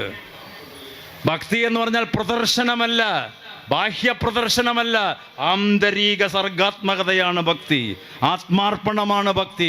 കൃഷ്ണൻ പറയാ അർജുനോട്, അർജുന നീ 24 മണിക്കൂർ എൻ്റെ പേര് ഉച്ചരിച്ച് നടക്കുന്നവനാ, അതെനിക്ക് അറിയാം കൃത്യമായിട്ട്. അതുകൊണ്ട് നീ ഭക്തനല്ല കേട്ടോ. നീ ഇടയ്ക്ക് ഈ പ്രാർത്ഥിച്ചുകൊണ്ടിരിക്കുമ്പോൾ ഇടയ്ക്കൊന്ന് പാഞ്ചാലിയെ നോക്കും, ഇടയ്ക്കൊന്ന് ദുര്യോധനെ നോക്കും, ഇടയ്ക്കൊന്ന് ദുശാസനെ നോക്കും. അതല്ല ഭക്തി. വ്യാസൻ എഴുതി വെച്ച കഥയാട്ടോ, കാറൽ മാർക്സ് എഴുതിയതല്ല. ഇതൊന്നും ഇവർ വായിക്കില്ല. അപ്പം അന്ധവിശ്വാസത്തിലേക്ക് കൊണ്ടുപോവുക, ആചാരങ്ങളിലേക്ക് കൊണ്ടുപോവുക. നരബലി പോലും നടക്കുന്ന സംസ്ഥാനമാക്കി ഇവരിതിനെ മാറ്റി. മന്ത്രവാദം, ദുർമന്ത്രവാദം, ആചാരാനുഷ്ഠാനങ്ങളുടെ ഭീകരത എല്ലാ മതത്തിലും, മുസ്ലിം മതത്തിലും ക്രൈസ്തവ മതത്തിലും ഹിന്ദു മതത്തിലുമൊക്കെ ആചാരാനുഷ്ഠാനങ്ങളുടെ ആധിക്യം. അങ്ങനെ ആചാരാനുഷ്ഠാനങ്ങളുടെ ഒരു പ്രഹേളിക ഉണ്ടാക്കുമ്പോൾ സ്വാഭാവികമായിട്ടും യുക്തിചിന്തകളിലൂടെ, ശാസ്ത്രീയ ചിന്തകളിലൂടെ മനുഷ്യന് നടക്കാൻ പറ്റാത്തൊരു സ്ഥിതിവിശേഷം വരുത്തുക എന്നുള്ളതാണ് ഫാസിസ്റ്റ് ശക്തികളുടെ ലക്ഷ്യം. ഗാന്ധി വിഭാവനം ചെയ്തതിൽ നിന്ന് വ്യത്യസ്തമാണ്. ഗാന്ധി സബർമതി ആശ്രമത്തിലിരിക്കുമ്പോൾ പ്രാർത്ഥനായോഗം നടക്കുമ്പോൾ ഇടയ്ക്ക് ഖുർആൻ വായിക്കും. അപ്പോൾ അവിടുത്തെ ആൾക്കാർ നീട്ടെന്ന് പറയും, ഇവിടെ ഖുർആനൊന്നും വായിക്കാൻ പറ്റില്ല എന്ന് പറയും. അപ്പോൾ ഗാന്ധി ചിരിക്കും. എന്നിട്ട് പറയും, നിങ്ങൾ ഖുർആൻ വായിക്കുന്നത് തടസ്സപ്പെടുത്തുകയാണെങ്കിൽ ഖുർആൻ വായിക്കാൻ വേണ്ടി ഞാൻ മലമുകളിൽ പോയിരിക്കേണ്ടി വന്നാലും അവിടെ പോയിരുന്ന് ഞാൻ വായിക്കും. പിന്നെ ഒരു ദിവസം ഗാന്ധി ബൈബിള് വായിക്കും. ബൈബിള് വായിച്ചപ്പോൾ പാതിരിമാർ നീട്ടുമെന്ന് പറയും, അങ്ങ് എന്താണ് ഈ കാണിക്കുന്നത്? ഈ ഹിന്ദുമത പ്രാർത്ഥനായോഗത്തിൽ അങ്ങ് ഞങ്ങളോടൊപ്പം വരൂ, ക്രിസ്തു മതത്തിൽ ചേരൂ, അങ്ങയുടെ ഉള്ളിൽ ക്രിസ്തു ഉണ്ട്. അപ്പോൾ ഗാന്ധി ചിരിച്ചു പറയുക, എൻ്റെ ഉള്ളിൽ ക്രിസ്തു എന്നോ ഉണ്ട്, നിങ്ങൾ ഈ വേഷട്ടിട്ടും നിങ്ങളുടെ ഉള്ളിൽ ആ സാധനമില്ല. ആ ക്രിസ്തു ഉള്ളതിലുണ്ടത് കൊണ്ടാണ് സൗത്ത് ആഫ്രിക്കയിൽ നിന്ന് ഇടത്തെ ചെവി കടിച്ചപ്പോൾ വലത്തെ ചെടി കാണിച്ചു കൊടുത്തത്. ക്രൈസ്റ്റാണ് അതിൻ്റെ മുൻപ് ചെയ്തത്. അതുകൊണ്ടാണ് ഉപവാസം ആരംഭിക്കുന്നത് ഗാന്ധി. സത്യാഗ്രഹം വരുന്നത് ക്രൈസ്റ്റിൽ നിന്നാണ്. ശ്രീനാരായണ ഗുരുദേവൻ അത് പറയുന്നുണ്ട് കൃത്യമായിട്ട്. പല പ്രവാചകന്മാർക്കും പല ഗുണങ്ങളുമുണ്ട്. ക്രൈസ്തവ മതം സാഹോദര്യത്തിൻ്റെ മതം, ഇസ്ലാം മതം സ്നേഹത്തിൻ്റെ മതം, ഹിന്ദു മതം എന്ന് പറയുന്ന മതമേ ഇല്ല, അത് ജീവിത രീതിയാണെന്ന് പറഞ്ഞത് സ്വാമി വിവേകാനന്ദന്. ഹിന്ദു മതം ഈസ് നോട്ട് എ റിലീജിയൻ എന്നാണ് വിവേകാനന്ദ സ്വാമി പറഞ്ഞത്. എന്നാൽ ഇപ്പോഴത്തെ സ്വാമിമാർക്ക് മതമില്ലാണ്ട് നിൽക്കാൻ പറ്റില്ല. 3000 കോടി രൂപയുടെ വിറ്റുവരവുള്ള ബാബ രാംദേവാണ് ഏറ്റവും വലിയ സന്യാസി ഹിന്ദു മതത്തിൽ, വിവേകാനന്ദൻ ജനിച്ച നാട്ടിൽ. 2000 കോടി രൂപ വിറ്റുവരവുള്ള ജഗ്ഗി വാസുദേവനാണ് രണ്ടാമത്തെ സന്യാസി ഇന്ത്യയിൽ. വിവേകാനന്ദനും ഗുരുദേവനും ജനിച്ച നാട്ടിൽ. എവിടെ എത്തി ഹിന്ദുമതം? ആ മതത്തിനെ ഉപയോഗിച്ചുകൊണ്ട് സ്വാതന്ത്ര്യം നിഷേധിക്കപ്പെടുന്നത്, മതേതരത്വത്തിനെ ഇല്ലായ്മ ചെയ്യുന്നത്. എത്രയെത്ര കൊലപാതകങ്ങൾ! കഴിഞ്ഞ 4 മാസത്തിനുള്ളിൽ 235 ക്രിസ്ത്യൻ പള്ളികൾ തകർത്തെറിയപ്പെട്ടുവെന്ന് കഴിഞ്ഞ ആഴ്ച നമ്മൾ പത്രത്തിൽ വായിച്ചു. കഴിഞ്ഞ കൊല്ലം 600 ചില്ലുവാനം പള്ളികൾ തകർക്കപ്പെട്ടു, മുസ്ലിം പള്ളികൾ തകർക്കപ്പെട്ടു. ഏത് സെക്യുലർ രാഷ്ട്രത്തിലാണ് നമ്മൾ ജീവിക്കുന്നത്? സെക്യുലറിസം പഠിപ്പിച്ച ആളല്ലേ ഗാന്ധിയും ഗുരുദേവനും നെഹ്റുവുമെല്ലാം.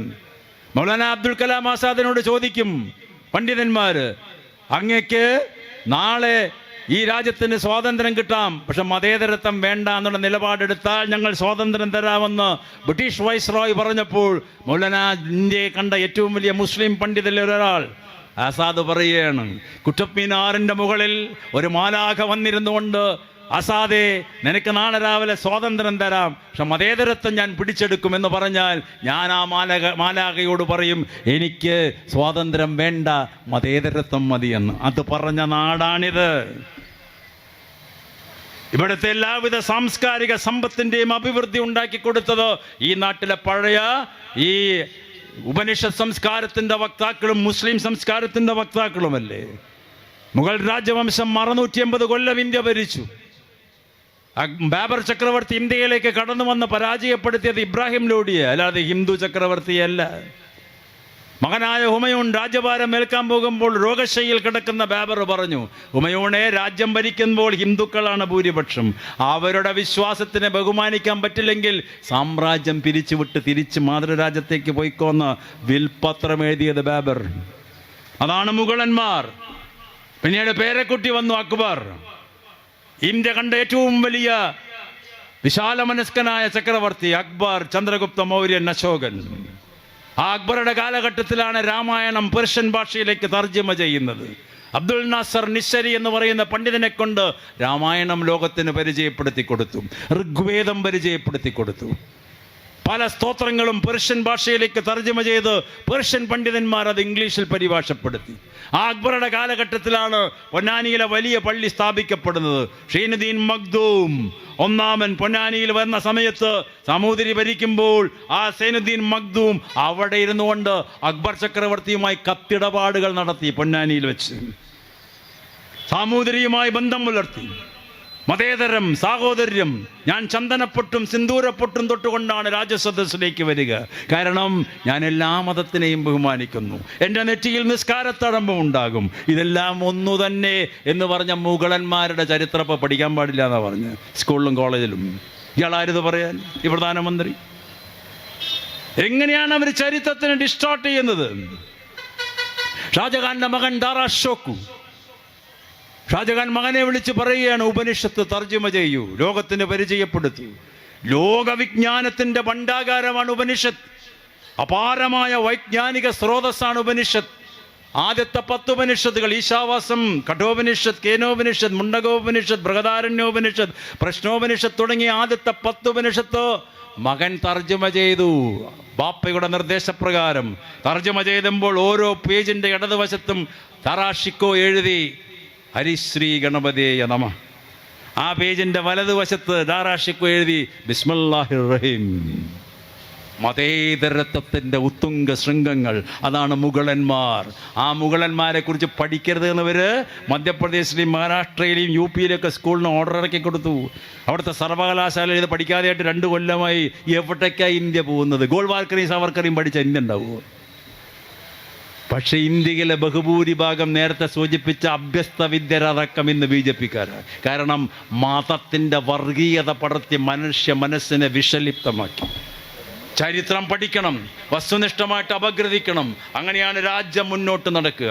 അതാണ് AYF-കാരൻ സ്വാതന്ത്ര്യത്തിനെ രക്ഷിക്കാൻ ചരിത്രത്തിൻ്റെ പാതയിലൂടെ മുന്നോട്ട് പോകണം. അംബേദ്കറിൻ്റെയും ഗാന്ധിജിയുടെയും മാർക്സിൻ്റെയും ദർശനങ്ങളുടെ സമന്വയം ഇന്ത്യയിലുണ്ടാകണം. ഈ ദർശനങ്ങൾ മാനവീക മോചനത്തിൻ്റെ ദർശനങ്ങളാണ്. അതാണ് ഈ രാജ്യം ആവശ്യപ്പെടുന്നത്. കാലഘട്ടത്തിൻ്റെ കാതുകളിൽ സമരാവേശത്തിൻ്റെ ഉണർത്തുപാട്ടുകളുമായി വരുന്നവരാണ് യുവജന പ്രസ്ഥാനത്തിൻ്റെ നേതാക്കന്മാരും സഖാക്കളും. വിവേകാനന്ദൻ പണ്ട് പറയുന്നു, യുവാക്കളെ, രക്തധമനികളിൽ ആവേശത്തിൻ്റെ ചുടുചോര ഒഴുക്കുന്ന യുവാക്കളെ, പ്രതിസന്ധികളിൽ നിന്നും പ്രതിബന്ധങ്ങളിൽ നിന്നും വിമുക്തമായ ഭാരതത്തിൻ്റെ പിറവിക്ക് വേണ്ടി രാജ്യസ്നേഹത്തിൻ്റെ പ്രതീകമായി പ്രവർത്തിക്കാൻ സജ്ജരാകൂ യുവാക്കളെ.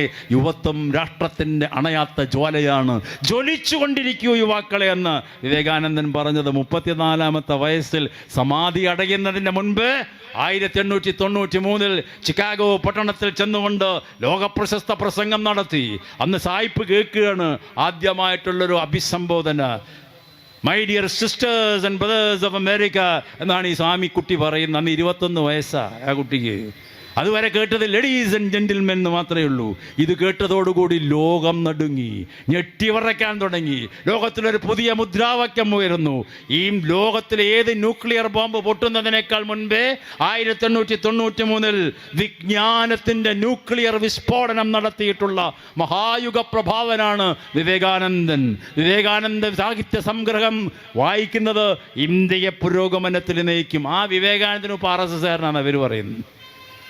വിവേകാനന്ദനെയും പിടിച്ച് RSS-കാരനാക്കി. ഇനി കുറച്ച് കഴിഞ്ഞാൽ 4 സ്വാതന്ത്ര്യദിനം കൂടി കഴിഞ്ഞാൽ അവർ പറയും ഈ മഹാത്മാഗാന്ധി ഇന്ത്യ കണ്ട ഏറ്റവും വലിയ RSS-കാരനാണ്. പറഞ്ഞാൽ അത്ഭുതപ്പെടണ്ട. എന്നിട്ട് പറയും ഇന്ത്യയുടെ രാഷ്ട്രപിതാവ് സവർക്കറാണ്. അതും പറയും. അവിടേക്കാണ് രാജ്യം പോകുന്നത്. പാർലമെന്റിന്റെ സെൻട്രൽ ഹാളിൽ വാജ്പേയി ഭരിക്കുന്ന സമയത്ത് മഹാത്മാഗാന്ധിയുടെ പടത്തിന് അഭിമുഖമായിട്ട് സവർക്കറിന്റെ ചിത്രം തൂക്കിയിട്ട് എന്തൊരു ദുര്യോഗം. മഹാത്മാവിനെ നോക്കി നിൽക്കുകയാണ് സവർക്കർ പാർലമെന്റിൽ. ഗാന്ധിവധത്തിലെ 3ാമത്തെ പ്രതിയാണ് സവർക്കർ. രാജ്യത്തിനോട് കാണിക്കുന്ന പാതകമല്ലേ ഇതെല്ലാം? ഇതൊക്കെ ജനങ്ങളോട് പറയേണ്ട ചുമതലയുള്ളവരുടെ പേരാണ് AYF അല്ലെങ്കിൽ കമ്മ്യൂണിസ്റ്റുകാർ, ഇടതുപക്ഷ പ്രവർത്തകന്മാർ. രാഷ്ട്രീയ പ്രവർത്തനത്തിനെ ഗൗരവമായിട്ട് എടുക്കണം. ആശയപരമായ പോരാട്ടമാണ് വേണ്ടത്. കള്ളവോട്ടുണ്ടാക്കി, കള്ളവോട്ടുകൾ ചേർത്ത്, 10,000-ങ്ങളെ ചേർത്ത് ഇന്ത്യൻ ജനാധിപത്യത്തിന് ഭരണഘടനാ സങ്കല്പം, ഒരു മനുഷ്യൻ ഒരു വോട്ട്, ഒരേ മൂല്യം എന്നാണ് അംബേദ്കറുടെ സിദ്ധാന്തം ഭരണഘടനയിൽ. 1 വോട്ട് 1 മാൻ 1 വാല്യൂ. അത് അട്ടിമറിച്ചില്ലേ? ഇപ്പോൾ ഒരു മുറിയിൽ 80 ആൾക്ക് വോട്ട്, ഒരു മുറിയിൽ 12 ആൾക്ക് വോട്ട്, ഒരു മുറിയിൽ 10 ആൾക്ക് വോട്ട്. അവിടെ ആൾക്കാരെ ഇല്ല. തൃശ്ശൂരിലും അത് തന്നെ. രാഷ്ട്രത്തിൽ എന്തും നടക്കാം. അതിനെ എതിർക്കേണ്ടതാരാ? മനുഷ്യന്മാർ, ജനാധിപത്യ ബോധമുള്ള, മതേതരത്വ ബോധമുള്ള മനുഷ്യന്മാർ. രാജ്യത്തിൻ്റെ സ്വാതന്ത്ര്യം തിരികെ പിടിക്കണം. അതാണ് ഗാന്ധി ഇതിലൂടെ നടന്നൊക്കെ പറഞ്ഞത്. എല്ലാ സ്വാതന്ത്ര്യ സമരത്തിൻ്റെ മുന്നിൽ ചെന്നുകൊണ്ട് പറഞ്ഞത് ചരിത്രം വസ്തുനിഷ്ഠമായിട്ട് പഠിക്കുക, മനുഷ്യനെ ചേർത്ത് പിടിക്കുക, എല്ലാവരും ഒന്ന് തന്നെ. അതുകൊണ്ടാണ് ഗാന്ധിജിക്ക് പറയാൻ പറ്റിയത് ഈശ്വര ഹല്ലാ തേരേ നാം. മരിച്ചു വീഴുമ്പോൾ പറഞ്ഞത് അതാ, ഹേ റാം എന്നതിന് ശേഷം ഈശ്വർ ഹല്ലാ തേരേ നാം. പിന്നെയും പറയും, കുറച്ച് എഴുതി വെച്ചിട്ടുണ്ട്. ഗുരുനാനാക്കായാലും അല്ലെങ്കിൽ യഹൂദി മഹ്റൂദാൻ പാഴ്സികളുടെ ദൈവമാണെങ്കിലും സിഖുകാരുടെ ഗുരുനാനാക്കായാലും ഒക്കെ ഗാന്ധിജിയുടെ ദൈവങ്ങളാണ്. ഇതെല്ലാം ഒന്ന് തന്നെ എന്ന് പറഞ്ഞത് കൊണ്ടാണ് ഗോഡ്സെ വെടിവെച്ച് കൊന്നത്. 3 കാരണമാണ് ഗോഡ്സെ പറഞ്ഞത്. കോടതിക്കൂട്ടിൽ കയറിയിട്ട് ഇയാൾ എല്ലാവരെയും സ്നേഹിച്ചു, പറ്റില്ല, ഇയാൾ മരിക്കണം. ജഡ്ജിയുടെ മുഖത്തേക്ക് പറയാ ഗോഡ്സെ കൂട്ടിക്കയറി നിന്നിട്ട്. 2ാമത്തെ കാരണം, പാകിസ്ഥാന് കൊടുക്കാനുള്ള 57 ലക്ഷം രൂപ ഉടനെ കൊടുക്കണം എന്ന് പറഞ്ഞു. വെച്ചിരിക്കാൻ പാടില്ല, ഇയാളെ കൊല്ലണം. ഹിന്ദു മുസ്ലിം മൈത്രിയ പറഞ്ഞുകൊണ്ട് സമക്കാലിയിലും ഡൽഹി പട്ടണത്തിലും നടക്കാൻ തുടങ്ങി. അപ്പം തീരുമാനിച്ച് ഞങ്ങൾ കൊല്ലണമെന്ന്. ആസൂത്രിതമായ മർഡർ. ഇന്ത്യ കണ്ട ആദ്യത്തെ ഏറ്റവും വലിയ ടെററിസ്റ്റ് ആക്ടിവിറ്റിയുടെ വക്താക്കളാണ് സംഘപരിവാർ. അത് മറക്കണ്ട. ആ ഗാന്ധിയെ ഇന്ന് നിരന്തരം വധിക്കപ്പെട്ടുകൊണ്ടിരിക്കുക. അതിന് നേതൃത്വം കൊടുക്കുന്നു ഇന്ത്യൻ ഭരണാധിപൻ. രാവിലെ രാജ്ഘട്ടിൽ പോയിട്ട് പുഷ്പാർച്ചന നടത്തി. ഇന്നും എന്തിനവിടെ പോകണ ഒരു കാര്യമില്ലുണ്ട്.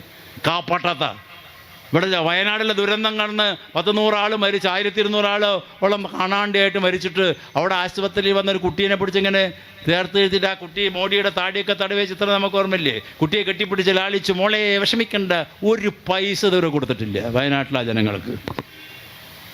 ലോകത്തിലെ ബെസ്റ്റ് ഓസ്കാർ അവാർഡ് ആക്ടർ. കപട മാത്രം, പ്രദർശനാത്മകത മാത്രം, അതാണ് ഫാസിസ്റ്റുകൾ ചെയ്യുക. അത് തിരിച്ചറിയണം നമ്മൾ. പക്ഷേ ഇന്ത്യക്കാരൻ്റെ ഒരു കുഴപ്പം എന്താ? ഇന്നലെ നടന്ന സംഭവം ഇന്നോർക്കില്ല. 24 മണിക്കൂർ കഴിഞ്ഞാൽ എല്ലാം നമ്മൾ മറന്നു. അങ്ങനെ ഓർക്കാതിരിക്കുന്ന ജനതയുടെ പേരാണ് കമ്മ്യൂണിസ്റ്റ്. അല്ല, ഓർക്കുന്ന ജനതയുടെ പേരാണ് കമ്മ്യൂണിസ്റ്റ്.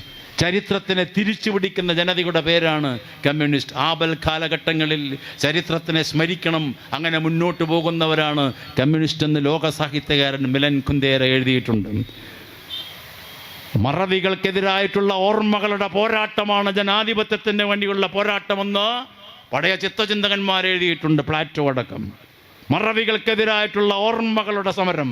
Never forget. മറക്കാൻ പാടില്ല ചരിത്രം. ഇവർ മറക്കാൻ പഠിപ്പിക്കുന്നു നമ്മളെ. എല്ലാം മറക്കുക, ഓർക്കുക സവർക്കറേയും അല്ലെങ്കിൽ ഗോഡ്സെയും ഈ ഗോൾവാൾക്കറേയും മാത്രം. ഗാന്ധി വേണ്ട, നെഹ്റു വേണ്ട, ആസാദ് വേണ്ട, കമ്മ്യൂണിസ്റ്റ് നേതാക്കന്മാർ വേണ്ട, ആരും വേണ്ട. ഈ പാർട്ടി ഭൂജന്മിത്വത്തിനെതിരായി, ഈ നാടുവാഴിത്തത്തിനെതിരായി കേരളത്തിൽ പുന്നപ്രയിൽ, വയലാറിൽ, കയ്യൂരിൽ, കരിവള്ളൂരിൽ, ഒഞ്ചിയത്തിലെല്ലാം സമരങ്ങൾ നടത്തി.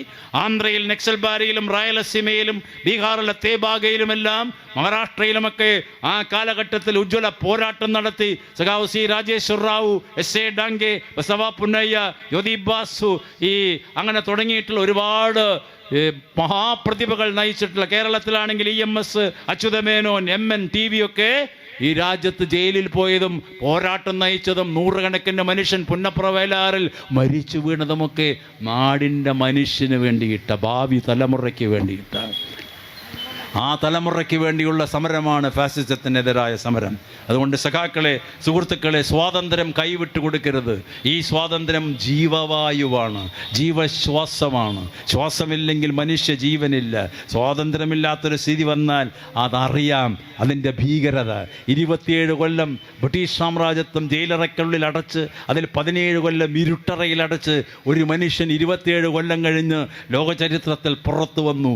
സ്വാതന്ത്ര്യത്തിൻ്റെ കടുത്ത അഭിവാഞ്ച അദ്ദേഹത്തിൻ്റെ ജീവവായുവിൽ ഉണ്ടായിരുന്നത് കൊണ്ട് ജയിലറയിൽ മരിച്ചു വീണില്ല. 27 കൊല്ലം ജയിലിൽ കിടന്ന് പുറത്തു വന്ന ആ മനുഷ്യനെ നോക്കി ലോക ജനത എണീറ്റു നിന്ന് സല്യൂട്ട് ചെയ്തു. നെൽസൺ ഹലലാല മണ്ടേല, ഗാന്ധി ശിഷ്യൻ. മണ്ടേലയുടെ എല്ലാ പ്രസംഗത്തിലും ഗാന്ധിജിയുടെ ഉദ്ധരണികളാണ് മണ്ടേല ഉദ്ധരിക്കുക. മാർട്ടിൻ ലൂതർ കിങ് ഗാന്ധിയെ ഉദ്ധരിച്ചുകൊണ്ടേ പ്രസംഗം തുടങ്ങുകയുള്ളൂ. എബ്രഹാം ലിങ്കൺ മറ്റൊരു നേതാവ്. ഇങ്ങനെയുള്ള ലോകവിമോചന പോരാട്ടങ്ങളുടെ അനിശ്ചിത നേതാക്കന്മാർ. കാറൽ മാർക്സ് സിദ്ധാന്തം എഴുതിയിട്ട് ഫാസിസത്തിനെതിരായ പോരാട്ടം നടത്തുക എന്നുള്ള കാലഘട്ടം ഇപ്പോഴും ആവശ്യപ്പെട്ടുകൊണ്ടിരിക്കുന്നു. ആ പോരാട്ടത്തിൽ അണിചേരുക, അതിനുള്ള ചാലകശക്തിയായിട്ട് നമ്മൾ മാറുമ്പോൾ ഇന്ത്യയെ മൂടിയിരിക്കുന്ന ഇരുട്ടിനെ ഭേദിച്ചുകൊണ്ട് വെളിച്ചം കൊണ്ടുവരാൻ സാധിക്കും. ആ വെളിച്ചത്തിൻ്റെ ചാലകശക്തിയായി യുവജന ഫെഡറേഷൻ്റെയും കമ്മ്യൂണിസ്റ്റ് പാർട്ടിയുടെയും സമരഭടന്മാർ, ഇടതുപക്ഷ പ്രസ്ഥാനത്തിൻ്റെ ജനാധിപത്യ വിശ്വാസികളുടെ കോടിക്കണക്കിന് സമരഭടന്മാർ പോരാട്ടത്തിൻ്റെ രഥവീതിയിൽ അണിചേരുക. അങ്ങനെ മാറ്റത്തിൻ്റെ ഈറ്റുനോവും പേറി പരിവർത്തനദാഹത്തിൻ്റെ തിരകൾ മനസ്സിൽ ഇരമ്പിക്കൊണ്ട് ആർത്തലച്ചു വരുന്ന ജനശക്തി പ്രവാഹമായി ഫാസിസത്തിനെതിരായിട്ടുള്ള പോരാട്ടം നടത്തി പരാജയപ്പെടുത്തുക എന്ന് മാത്രം പറഞ്ഞുകൊണ്ട് ഞാൻ ഉപസംഹരിക്കുന്നു. ലാൽ സലാം.